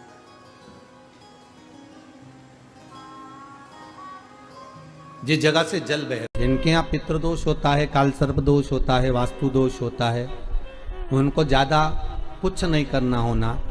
महाराज, एक बेल का फल लीजिए। क्या लेना है? बेल का फल, बेलपत्री का जो फल होता है उसको ले लो, उसके अंदर का जो गुर्दा होता है, अंदर का जो भाग होता है, उसको निकाल लीजिए, और उस बेल के फल में आटा सेक कर उसमें शक्कर मिलाकर उसको उसके अंदर भर लीजिए। अमावस्या के दिन सुबह 10 बजे से पहले उस बेल फल में, जिसमें तुमने पंजेरी भरी है, आटा सेक कर भरा है शक्कर के साथ में, उसको अपने घर में घुमाने के बाद में, जिसको काल सर्प दोष बताया है, पितृदोष बताया है, या वास्तु दोष का स्मरण बताया है, घर में सब दूर घुमाकर अपने परिवार का हाथ का स्पर्श कराकर पीपल के पेड़ के नीचे तक खड्डा खोदकर उस बेलपत्र के उस फल को दाब दीजिए, उस फल को उसमें दबा दीजिए। महाराज, केवल एक अमावस्या करना रहता है, पितरों के दोष से मुक्ति मिलती है और हमारे घर के कार्य सफल होना प्रारंभ हो जाते हैं। कार्य की सफलता होती है, कार्य में सफलता प्राप्त होने लगती है। हम तो कई बार कहते हैं, महाराज जी, अगर ऐसा लगे किसी औषधि को आप ले रहे हैं, मालूम पड़े कि औषधि आपको लग नहीं रही है, शिव महापुराण की कथा करेंगे, मान लो औषधि आपको नहीं लग रही, आपने औषधि बहुत दिनों से ले रहे हो, कोई दवाई, मान लो आप किसी भी दवाई को ग्रहण कर रहे हैं और वो औषधि लगी नहीं रही है, वो शरीर को लगी नहीं पा रही और आप ठीक ही नहीं हो पा रहे, 15 दिन हो गए, 8 दिन हो गए, बताओ, उतना की उतना ही कैटरीना है, उतना ही उतना अपना भरा हुआ, वही की वही लीवर, वही की वही किडनी, वही की वही स्मरण, सभी कुछ वही वही है, उतने की उतना ही है। बीपी भी ऊंचा नीचा चल रहा है पर लेवल में नहीं आ रहा, शुगर भी लेवल में नहीं आ रही, तो प्रयास करा करो महाराज, बेलपत्री के फल का जो गुर्दा है, अंदर का जो भाग है फल का, उसको पानी में गला लीजिए और प्रदोष कम से कम प्रदोष नहीं हो और बीमारी जरा दवाई लगी नहीं रही हो तो बिना प्रदोष के भी कर सकते हो, उसको पानी में गलाइए, आधा घंटा पानी में, जैसे आपको सुबह मंदिर जाना है 10 बजे, तो सुबह स्नान कर कर कम से कम 6:30-7 बजे उसको पानी में गला दीजिए और उस इंद्रियां शिथिल हो गई, कभी मन यहाँ भटकता है, कभी वहां भटकता है, कभी इसकी बुराई देखते हो, कभी उसकी बुराई देखते हो, कभी इसमें बुराई देखते हो, कभी उसमें बुराई देखते हो, दिन भर 24 घंटे बैठकर तुम एक दूसरे की बुराई देखने में लगे रहते हो, हाथ में माला पकड़ते हो, मुख में राम नाम लेते हो, पर नेत्रों से गलत देखते रहते हो, 24 घंटे बुराई देखते हो, तो तुम्हारी तप साधना का तुम्हें फल नहीं मिलेगा। भगवान शिव की कथा कहती है, नेत्र खुले भले रखो पर अपनी इंद्रियों को साध कर रखो, नेत्र खुले भले रखो पर अपनी इंद्रियों को पकड़ कर रखो, नेत्र खुले भले रखो पर इन नेत्रों से गलत चीज ना देखी जाए, जिसमें देखना अच्छाई देखना। भाई कोई अगर आधा गिलास पानी लेकर आया है ना, तो वो आधा गिलास पानी अगर लाया है तो खाली गिलास मत देखो, उसका दिल देखो, कम से कम तेरे लिए आधा भरकर तो लाया है, उसका भरा हुआ गिलास देखिए, आपको सुख का अनुभव होगा। एक चरित्र आता है, एक व्यक्ति निकल रहा था, कोयल की आवाज सुनी, सुनकर कहा कोयल कितना मीठा बोलती है, पर काली ना होती तो कितना अच्छा होता। आगे गया, गुलाब का फूल देखा, गुलाब का फूल कितना सुंदर है, कांटे नहीं होते तो कितना अच्छा होता। और आगे गया, समुद्र देखा, समुद्र कितना विशाल है, जल कितना अच्छा है, पर खारा नहीं होता तो कितना अच्छा होता। कोयल, गुलाब का फूल और समुद्र तीनों ने मिलकर कहा, रे मनुष्य, तुझ में दूसरे की बुराई देखने की आदत नहीं होती तो तू कितना अच्छा होता, तूने जिंदगी भर केवल बुराई देखी। कोयल में बुराई देखी, मीठा बोल रही है वो नहीं देखा, कोयल काली दिख गई, गुलाब का फूल सुंदर है वो नहीं दिखा, कांटे दिख गए, समुद्र अच्छा है वो नहीं दिखा, पर समुद्र का जल खारा दिख गया। हमने जिंदगी भर केवल बुराइयां ढूंढी है, केवल बुराइयां, कभी इसमें ढूंढते, कभी उसमें ढूंढते, कभी उसमें ढूंढते। जरा अपने अंदर झांक कर देखो कि हमारे भीतर कितनी बुराई भरी होगी। हम एक उंगली किसी पर उठाते हैं तो ये 3 उंगली हमारी ओर जाती है, कि तुम अपने अंदर झांक कर देखो, उसमें एक गलती है, तुम में 3 गलतियां भरी पड़ी है, वो गलती हमारे भीतर की हमें झांकना।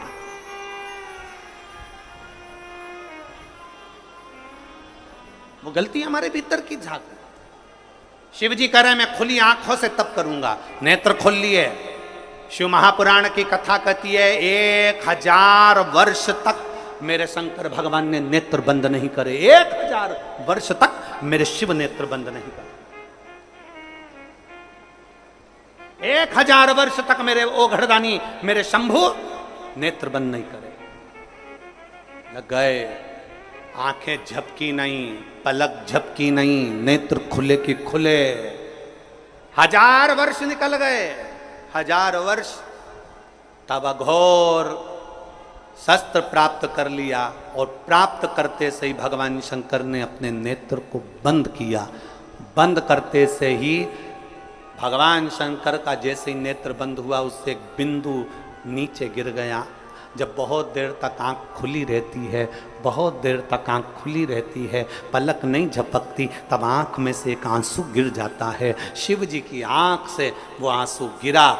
जो तप करा था, जो साधना करी थी, जो अघोर अस्त्र पाने के लिए सारी तप साधना करी थी, जिस अस्त्र के बल पर संपूर्ण ब्रह्मांड की रक्षा करी है, उस तप साधना के बल पर भगवान ने जैसे ही नेत्र बंद करा, बंद करते से शिव जी की आंख से एक आंसू गिर गया और जैसे ही वो आंसू गिरा, उससे एक वृक्ष उत्पन्न हो गया जिसका नाम रुद्राक्ष का वृक्ष हुआ। जो रुद्राक्ष, अब जरा ध्यान देना, रुद्राक्ष ऐसे ही नहीं उत्पन्न हो गया, हजारों हजारों वर्ष तक मेरे ओघड़दानी ने तप साधना करी, और जब नेत्र बंद करे तब आंसू गिरा, उस आंसू से रुद्राक्ष पैदा हुआ है। उस अश्रु से, शिव के उन अश्रु से रुद्राक्ष उत्पन्न हुआ। इतने तप साधना का बल एक रुद्राक्ष में होता है, इतना तप साधना का बल एक रुद्राक्ष में होता है कि अघोर अस्त्र के बराबर, अघोर मंत्र के बराबर शिव का एक रुद्राक्ष होता है, अगर वो श्रेष्ठता से धारण किया। इसलिए सोमवार से ये वही जिस समय पर त्रिपुरासुर का वध करा था भगवान शंकर ने, और जिस रुद्राक्ष को भगवान ने प्रकट करा था, सोमवार से सोमवार तक की सावन के महीना था जब मेरे देव अधिदेव महादेव ने इस रुद्राक्ष को प्रकट किया था। आप सभी को रुद्राक्ष के प्रागट्य की भी बहुत बहुत बधाई, बहुत बहुत। रुद्राक्ष के प्रागट्य की एक कथा नहीं है, रुद्राक्ष के प्रागट्य की कई कथा है। रुद्राक्ष के जन्म की एक कथा नहीं, रुद्राक्ष के जन्म की अनेक कथा। पर भाग्यशाली हो आप जो 72 साल बाद ये जो सावन का महीना आया है, सोमवार से सोमवार तक का, कहते हैं इस सावन में जो सोमवार से सोमवार तक का सावन रहता है, सोमवार से शुरू सोमवार से विराम, अगर आपके घर में रुद्राक्ष है, आप रुद्राक्ष धारण करते हो या रुद्राक्ष अपने घर में रखते हो, तो उस रुद्राक्ष को छोटी सी कटोरी में रखकर या एक पात्र में रखकर 7 बार किसी भी अमावस पर, सावन में जो अमावस्या पड़ती है, ये सोमवार से सोमवार वाली सावन, इसके बाद वाले सावन का हम वर्णन नहीं कर रहा, हम इस सावन की बात कर रहे हैं। या तो अमावस, पूर्णिमा, त्रयोदशी, चतुर्दशी या प्रदोष, शिवरात्रि, अष्टमी, ये ऐसी तिथियां हैं जो सोमवार से सोमवार तक का जो सावन होता है, सावन में कटोरी में रखकर, प्लेट में रखकर, थाली में रखकर 7 बार अपने घर में अगर रुद्राक्ष है तो उसको बलवान बनाने के लिए इसी सावन के महीने में 7 बार तो जल, 5 बार दूध गौ माता का, और 2 बार गाय का घी उस रुद्राक्ष पर लेपित करना चाहिए। और फिर उस रुद्राक्ष को धूप बत्ती हो या घर में गूगल की धूप हो, वो धूप बत्ती से उस रुद्राक्ष को सिद्ध कर लेना चाहिए।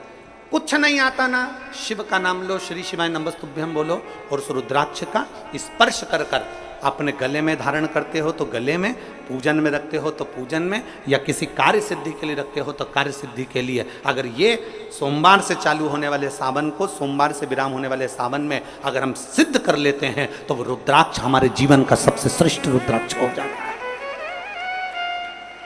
सर्वश्रेष्ठ। अभी हमारे सीहोर में कुबेरेश्वर धाम पर ये जो सावन का महीना आया है, इस सावन में हमारे यहाँ कुबेरेश्वर धाम पे वैसे तो जो महाशिवरात्रि आती है, जिस समय रुद्राक्ष उत्सव होता है, उस समय पर रुद्राक्ष को सिद्ध कर लिया जाता है।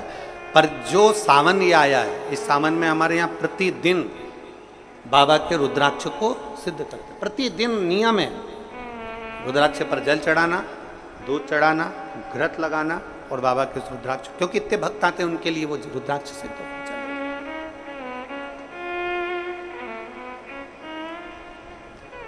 इसी सावन में 4 मुखी 3 रुद्राक्ष, कितने? 4 मुखी कितने? 3। 5 मुखी रुद्राक्ष 3 और 6 मुखी रुद्राक्ष 3। इनके बीच में सवा गांठ लगाई जाती है। 4 रुद्राक्ष कितने? जल्दी बोलो। 4 मुखी रुद्राक्ष कितने? 3। 5 मुखी रुद्राक्ष कितने? 3। 6 मुखी रुद्राक्ष कितने? 3। इनके बीच में सवा गांठ लगाई जाती है।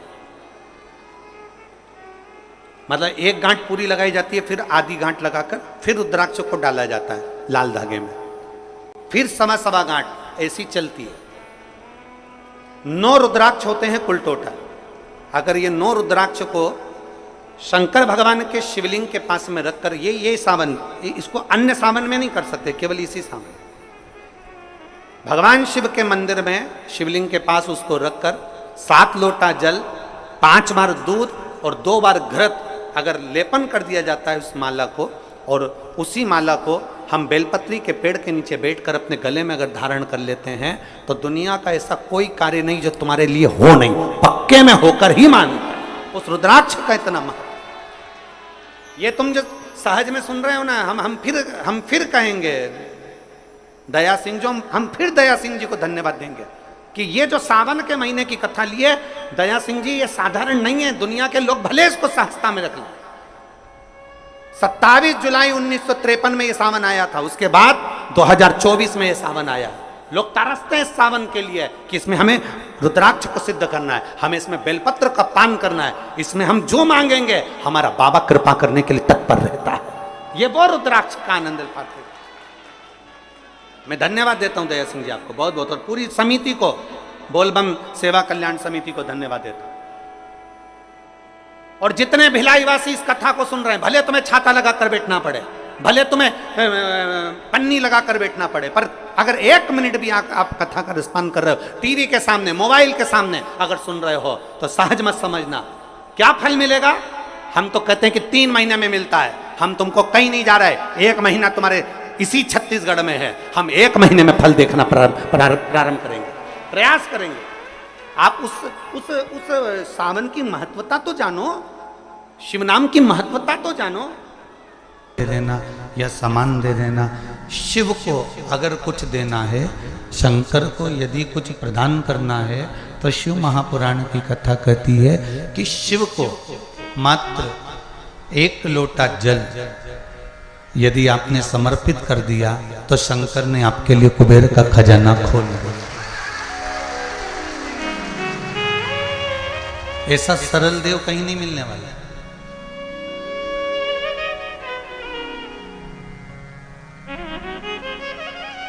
इतना सरल देव कहीं मिलने वाला है क्या?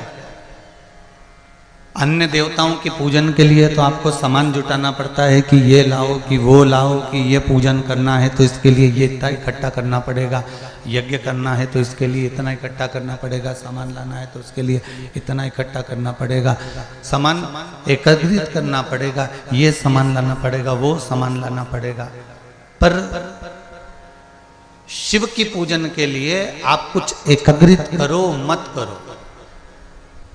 यहां तक शिव महापुराण की कथा कहती है कि तेरे मंदिर में आना मेरा काम है और मेरी बिगड़ी बनाना तेरा काम है। बस यहां तक शिव महापुराण की कथा कहती है कि आप शिव के मंदिर तक चले जाओ।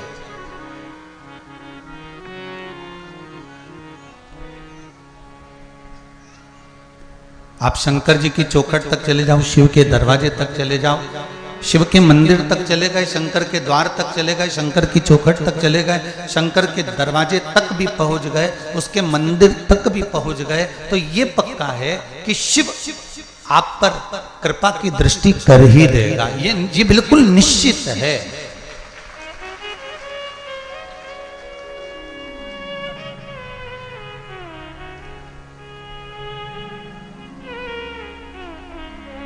कल अपन सभी ने शिव महापुराण की कथा में श्रवण किया था। कल भगवान शंकर की कथा में अपन ने सुना था कि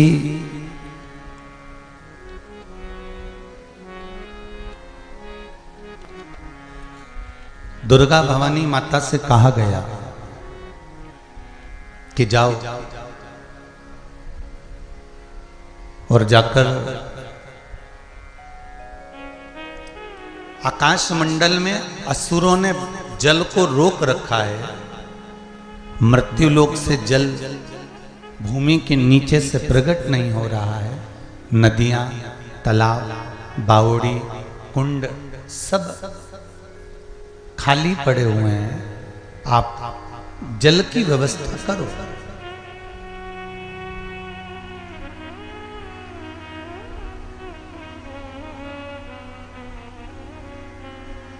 तभी माता पार्वती जी का जो स्वरूप था, दुर्गा भवानी का जो स्वरूप था, उससे माता पार्वती जी ने, माता दुर्गा ने शकंभरी रूप धारण कर लिया था।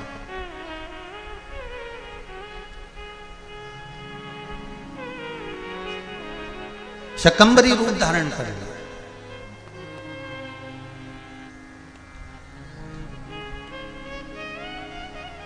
हजारों नेत्र माता ने अपने शरीर पर बना लिए थे और हजारों नेत्र बनाकर माता ने उन नेत्रों से रोना चालू कर दिया था। क्या हुआ उससे? जब रोना चालू करा माता ने, चलती चलती जाए मेरी शकंभरी माता, और नेत्रों से जल बहाती जाए। जो बंजर भूमि थी वो सब हरी भरी हो गई वापिस, और अकाल समाप्त हो गया।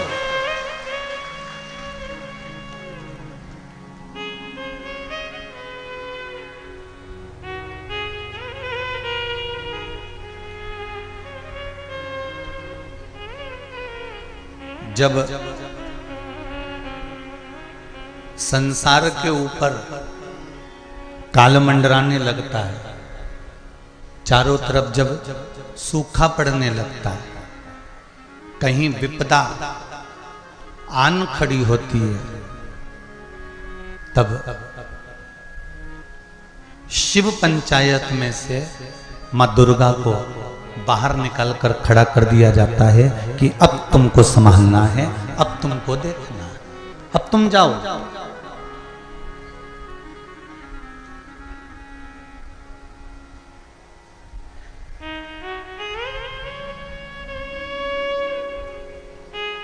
फिर वो तुमको हल्के में लेने लगेगा, वो तुमको गिनेगा नहीं।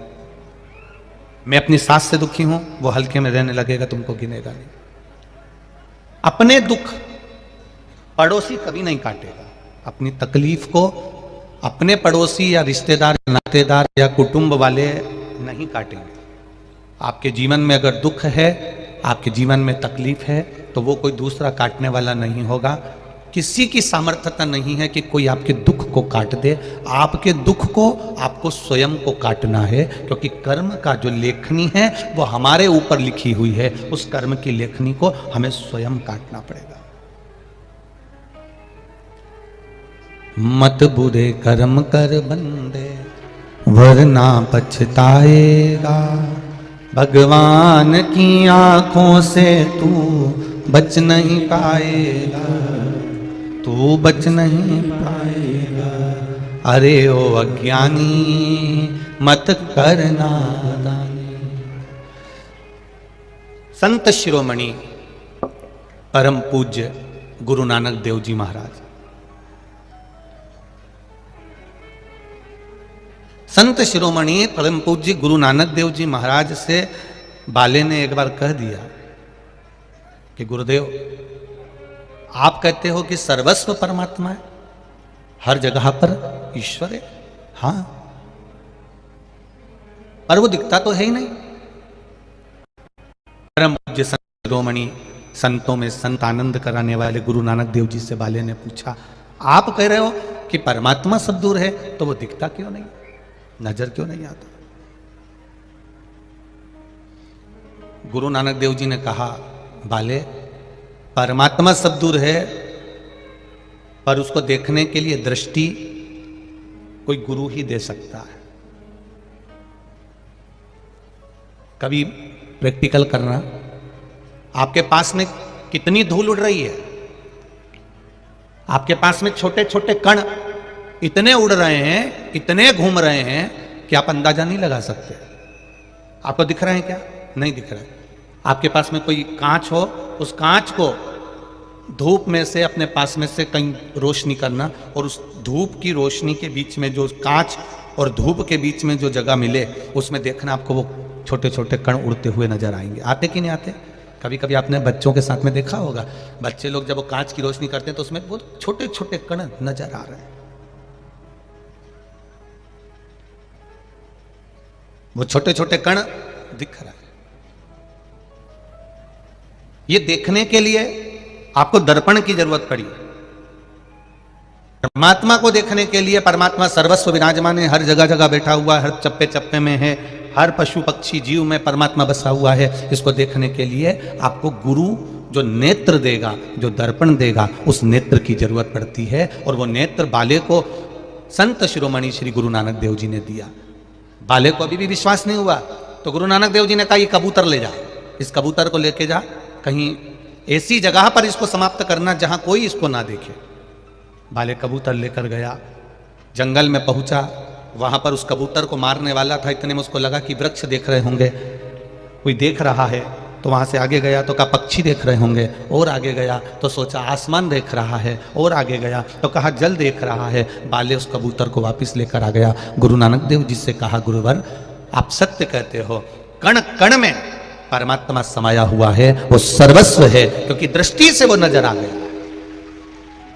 उस बाले की दृष्टि में गुरु की दृष्टि समा गई थी, गुरु नानक देव जी की दृष्टि समा गई थी, तो उसको सब में एक नजर आ रहा था, सब में परमात्मा नजर आ रहा था, सब में ईश्वर नजर आ रहा था।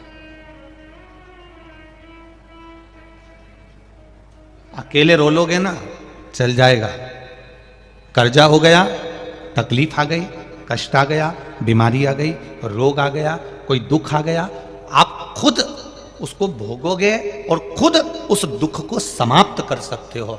किसी दूसरे की सामर्थ्य नहीं है कि वो तुम्हारे दुख को समाप्त कर दे। कोई दूसरा तुम्हारे दुख को समाप्त नहीं करेगा। हम कह दें कि कोई आपसे कह दे कि सियोर वाला महाराज दुख को समाप्त कर देगा, तो मत मानना। दुनिया में कोई ऐसा महाराज नहीं जो तुम्हारे दुख को समाप्त कर दे। अगर कोई ढोंग करे, प्रपंच करे, छल करे तो वो उनका वो जाने, पर किसी की सामर्थ्यता नहीं है कि कोई तुम्हारे दुख को समाप्त कर दे। तुम्हारे दुख को तुम्हें स्वयं समाप्त करना पड़ेगा। जब हम अपने कर्म को करते करते करते करते भगवान को समर्पित होकर करेंगे तो भगवान उस कर्म का फल देना प्रारंभ करेगा और फिर धीरे धीरे दुख कटना प्रारंभ हो जाएगा। किसी की सामर्थ्यता नहीं। और ये ढोंग प्रपंच में फंसना भी मती, अंधविश्वास में जाना भी मती। किसी ढोंग प्रपंच और अंधविश्वास की ओर मत जाना। कोई कह दे तुमसे कि मैं तुम्हारा दुख काट दूंगा, कोई कह दे मैं तुम्हारी तकलीफ काट दूंगा, कोई कह दे मैं तुम्हारे लिए ऐसा कर दूंगा। और कहीं का ऐसा संत मिल जाए या कहीं का ऐसा बाबा जोगी मिल जाए या कहीं का ऐसा व्यक्ति मिल जाए जो तुम्हें गड़ा हुआ हंडा निकाल के दे दे, धन निकाल के दे दे। जिनके यहाँ पितृदोष होता है, काल सर्प दोष होता है, वास्तु दोष होता है, उनको ज्यादा कुछ नहीं करना होना। महाराज एक बेल का फल लीजिए। क्या लेना है? बेल का फल, बेलपत्री का जो फल होता है उसको ले लो। उसके अंदर का जो गुर्दा होता है, अंदर का जो भाग होता है, उसको निकाल लीजिए और उस बेल के फल में आटा सेक कर उसमें शक्कर मिलाकर उसको उसके अंदर भर लीजिए। अमावस्या के दिन सुबह 10 बजे से पहले उस बेल फल में जिसमें तुमने पंजेरी भरी है, आटा सेक कर भरा है शक्कर के साथ में, उसको अपने घर में घुमाने के बाद में जिसको काल सर्प दोष बताया है, पितृदोष बताया है या वास्तु दोष का स्मरण बताया है, घर में सब दूर घुमाकर अपने परिवार का हाथ का स्पर्श कराकर पीपल के पेड़ के नीचे खड्डा खोदकर उस बेलपत्र के उस फल को दाब दीजिए। उस फल को उसमें दबा दीजिए। महाराज केवल एक अमावस्या करना रहता है, पितरों के दोष से मुक्ति मिलती है और हमारे घर के कार्य सफल होना प्रारंभ हो जाते हैं। कार्य की सफलता होती है, कार्य में सफलता प्राप्त होने लगती है। हम तो कई बार कहते हैं महाराज जी, अगर ऐसा लगे किसी औषधि को आप ले रहे हैं, मालूम पड़े कि औषधि आपको लग नहीं रही है, शिव महापुराण की कथा करेंगे। मान लो औषधि आपको नहीं लग रही, आपने औषधि बहुत दिनों से ले रहे हो, कोई दवाई, मान लो आप किसी भी दवाई को ग्रहण कर रहे हैं और वो औषधि लगी नहीं रही है, वो शरीर को लगी नहीं पा रही और आप ठीक ही नहीं हो पा रहे। 15 दिन हो गए, 8 दिन हो गए, बताओ उतना की उतना ही कैटरीना है, उतना ही उतना अपना भरा हुआ, वही की वही लीवर, वही की वही किडनी, वही की वही स्मरण, सभी कुछ वही वही है, उतना की उतना ही। बीपी भी ऊंचा नीचा चल रहा है पर लेवल में नहीं आ रहा, शुगर भी लेवल में नहीं आ रही। तो प्रयास करा करो महाराज, बेलपत्री के फल का जो गुर्दा है, अंदर का जो भाग है फल का, उसको पानी में गला लीजिए और प्रदोष की प्रदोष कम से कम प्रदोष नहीं हो और बीमारी जरा दवाई लगी नहीं रही हो तो बिना प्रदोष के भी कर सकते हो। उसको पानी में गलाइए, आधा घंटा पानी में, जैसे आपको सुबह मंदिर जाना है 10 बजे तो सुबह स्नान कर कर कम से कम 6:30-7 बजे उसको पानी में गला दीजिए और उस बेले के फल का गुर्दा सा गला हुआ पानी शिव जी को ले जाकर समर्पित कर दीजिए। महाराज उस पानी में से थोड़ा सा 1 चम्मच पानी शिव जी पे चढ़ा हुआ लेकर आ जाइए। उस पानी को जो बीमार व्यक्ति है उसको औषधि देने से पहले मात्र आधी चम्मच से भी आधा चम्मच उसको दे दीजिए। भगवान शंकर का श्री शिवाय नमस्तुभ्यम का जाप कर कर उस पानी को देने के बाद अगर आप औषधि देंगे तो ये पक्का है कि औषधि अपना कार्य करना प्रारंभ कर देगी और वो स्वस्थ होना प्रारंभ हो जाएगा। वो स्वस्थ हो औषधि के शंकर पर चढ़ी हुई भस्म, शंकर पर चढ़ा हुआ बेलपत्र, शंकर पर चढ़ा हुआ एक पुष्प भी औषधि का कार्य करता है।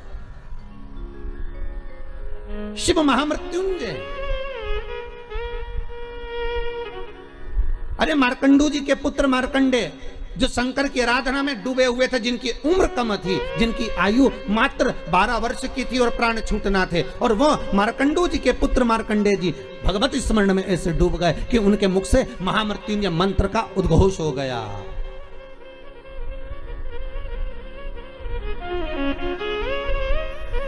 भगवान शिव के नाम का उद्घोष हो गया। जैसे नंदी महाराज,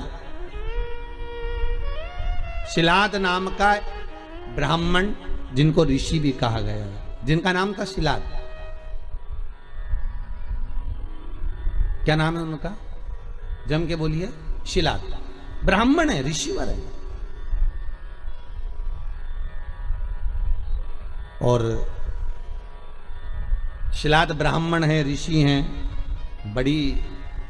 बड़े शिव के भगत है, शंकर का बहुत अनुमोदन करते हैं, शिव का स्मरण में वो हमेशा डूबे रहते हैं। और उनका एक नाम स्मरण केवल ओमकार का ध्वनि करना और ओम नाम में डूबे रहना। ओम नमः शिवाय,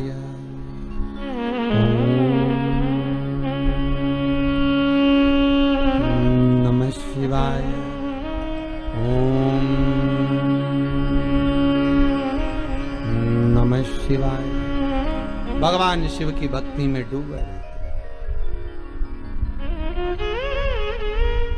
अब उनकी धर्मपत्नी से संतान नहीं, औलाद नहीं, बड़े दुखी है, बड़े दुखी। अच्छा, संतान नहीं हो, किसी नारी की गोद अगर, स्त्री की गोद अगर खाली रह जाए तो भी दुख होता है उसको कि मेरे घर में औलाद नहीं, संतान नहीं। हम कई बार कहे, आज फिर कहते हैं, ये टेस्ट भी बाद में कराना, सारी जांचें बाद में कराना। एक बार शंकर का भजन कर कर देखना। पिछले वर्ष कथा में तुमरुका जी की जो कथा कही थी, यूट्यूब पर डली हुई, अगर आप लोगों ने नहीं सुनी हो तो उसको निकालना यूट्यूब पर। श्री तुमरुका शिव महापुराण की कथा हमने कही थी, तुमरुका जी का व्याख्यान, उसमें वर्णन किया था। सब जगह से अगर हार जाओ और सारे रिपोर्ट आपकी आपने सब दूर दिखा ली तो एक बार शंकर पर भरोसा कर कर तुमरुका जी का नाम लेकर सफेद आंकड़े की जड़ को शिवजी पे से रजस्वला धर्म के 7वें दिन 21 बार घुमा लो। नाम गोत्र बोलकर कमर में लाल धागे में बांध लो। पीपल के पत्ते शिवजी को चढ़ाओ, उठाकर लाओ। उस एक पत्ते को रात्रि को गाय के दूध में उकालो और उस दूध को दोनों पति पत्नी पियो। साथ रहिए, समय आएगा, बाबा चाहेगा तो 3 या 4 महीने में गर्भ ठहर ही जाएगा। सारे डॉक्टर को दिखा लिया अपनी जगह, टेस्ट भी करवा लिया अपनी जगह, पर एक बार प्रयोग, और वो विश्वास रखकर करना पड़ेगा। शंकर पर जो भी कार्य कर रहे हो आप, जो उपाय कर रहे हो आप, शिव का स्मरण कर, भगवान पर अगर विश्वास रखोगे, भरोसो दृढ़ इन चरणन करो, श्री वल्लभ नखचंद्र छटा बिन सब जग माही अंधेरो। अगर भरोसा है तो शंकर है, और भरोसा नहीं तो शिव कहां से? विश्वास लेकर अगर आए हो तो काम तो होगा। ये लोग काशी से आए हुए हैं, विश्वास लेकर ही तो आए होंगे कि हम जाएंगे शंकर की कथा में तो बाबा कृपा जरूर करेगा। कई लोग यहाँ पर बैठे हुए हैं जो विश्वास लेकर आए हुए हैं, दूर दूर से आए हुए हैं, केवल विश्वास लेकर कि भगवान कृपा करेगा किसी ना किसी रूप में। मुझे विश्वास है कि बाबा मेरी सुनेगा। और फिर कहता हूं, कथा में अगर आपने मन लगा लिया, भले टीवी चैनल के माध्यम से श्रवण कर रहे हो, भले मोबाइल के माध्यम से श्रवण कर रहे हो, भले पंडाल में सुन रहे हो, बाबा से अगर दिल से आपने अगर कह दिया तो 3 महीना बहुत होता है सब कामना पूरी होने के लिए। मेरा बाबा आपको कुछ ना कुछ दे ही देता है, बस आपकी रुचि के अनुसार सुख प्रदान कर ही देता है। आप उस पर विश्वास, भरोसा, भटकना नहीं है हमको, मार्ग से विचलित नहीं होना। कई कई लोगों की आदत रहती है, पहले राम जी के पास चले जाएंगे, राम जी से काम नहीं होगा तो कृष्ण के पास चले जाएंगे, कन्हैया जी से काम नहीं होगा तो हनुमान जी के पास चले जाएंगे, हनुमान जी से नहीं होगा तो शंकर जी के पास चले जाएंगे। पर शिव महापुराण की कथा कहती है, गुरु जी के 2 चेले, गुरु जी ने दोनों चेलों से कहा, जाओ जमीन खोदो, 50 फीट पे पानी निकलेगा और मेरे लिए लोटा भर के पानी लेकर आओ। चेलों ने मन में कहा, विचार करा, बताओ पानी इतना सारा पड़ा, वो पी लो, मैं 50 फीट खोदें फिर पानी लाए। जाओ दोनों, 50 फीट खोदना, पानी निकलेगा और लेकर आना, मेरे को पानी पीना है, जाओ जरा। दोनों चेले चले गए। एक गया तो खोदता गया, खोदता गया, खोदता गया, खोदता गया। दूसरा गया तो उसने यहाँ खोद लिया, फिर वहाँ खोद लिया, फिर वहाँ खोद लिया, पानी नहीं निकला। 50 फीट तक एक चेला था तो वो खोदता गया और पानी निकल गया, लोटा भर के लेकर आए। गुरुजी ने पूछा, पानी निकल गया? आओ। दूसरे से, तुभ्यम का जाप करो, और जब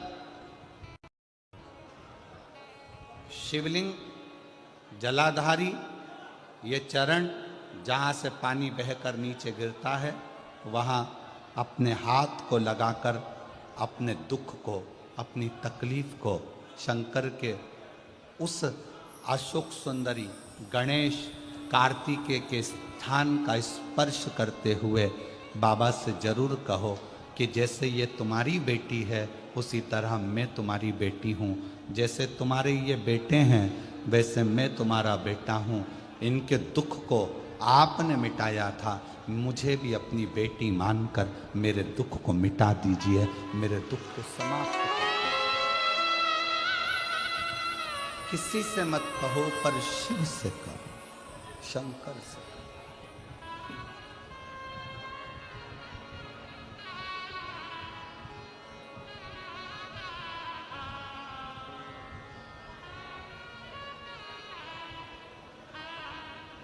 जब आप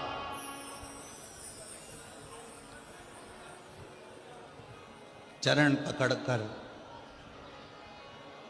अशोक सुंदरी की जगह पर अपने हाथ का स्पर्श कर कर, गणेश कार्तिकेय के स्थान का स्पर्श कर कर शिव से कहोगे तो शंकर अपनी औलाद आपको बनाएंगे और अपनी पुत्री समझकर आपका दुख जरूर मिटाएंगे। पुत्र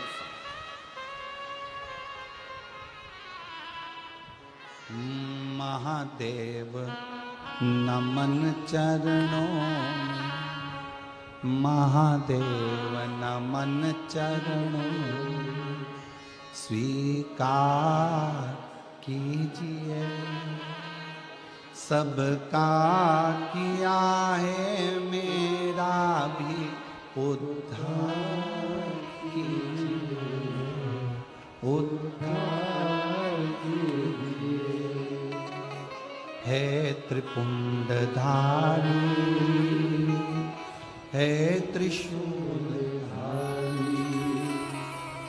है त्रिपुंडधारी, है त्रिशूलधारी। चरणों में तेरे बाबा जी पावन चारों धाम हैं, तेरी देव करते वंदना, तुझे पूजे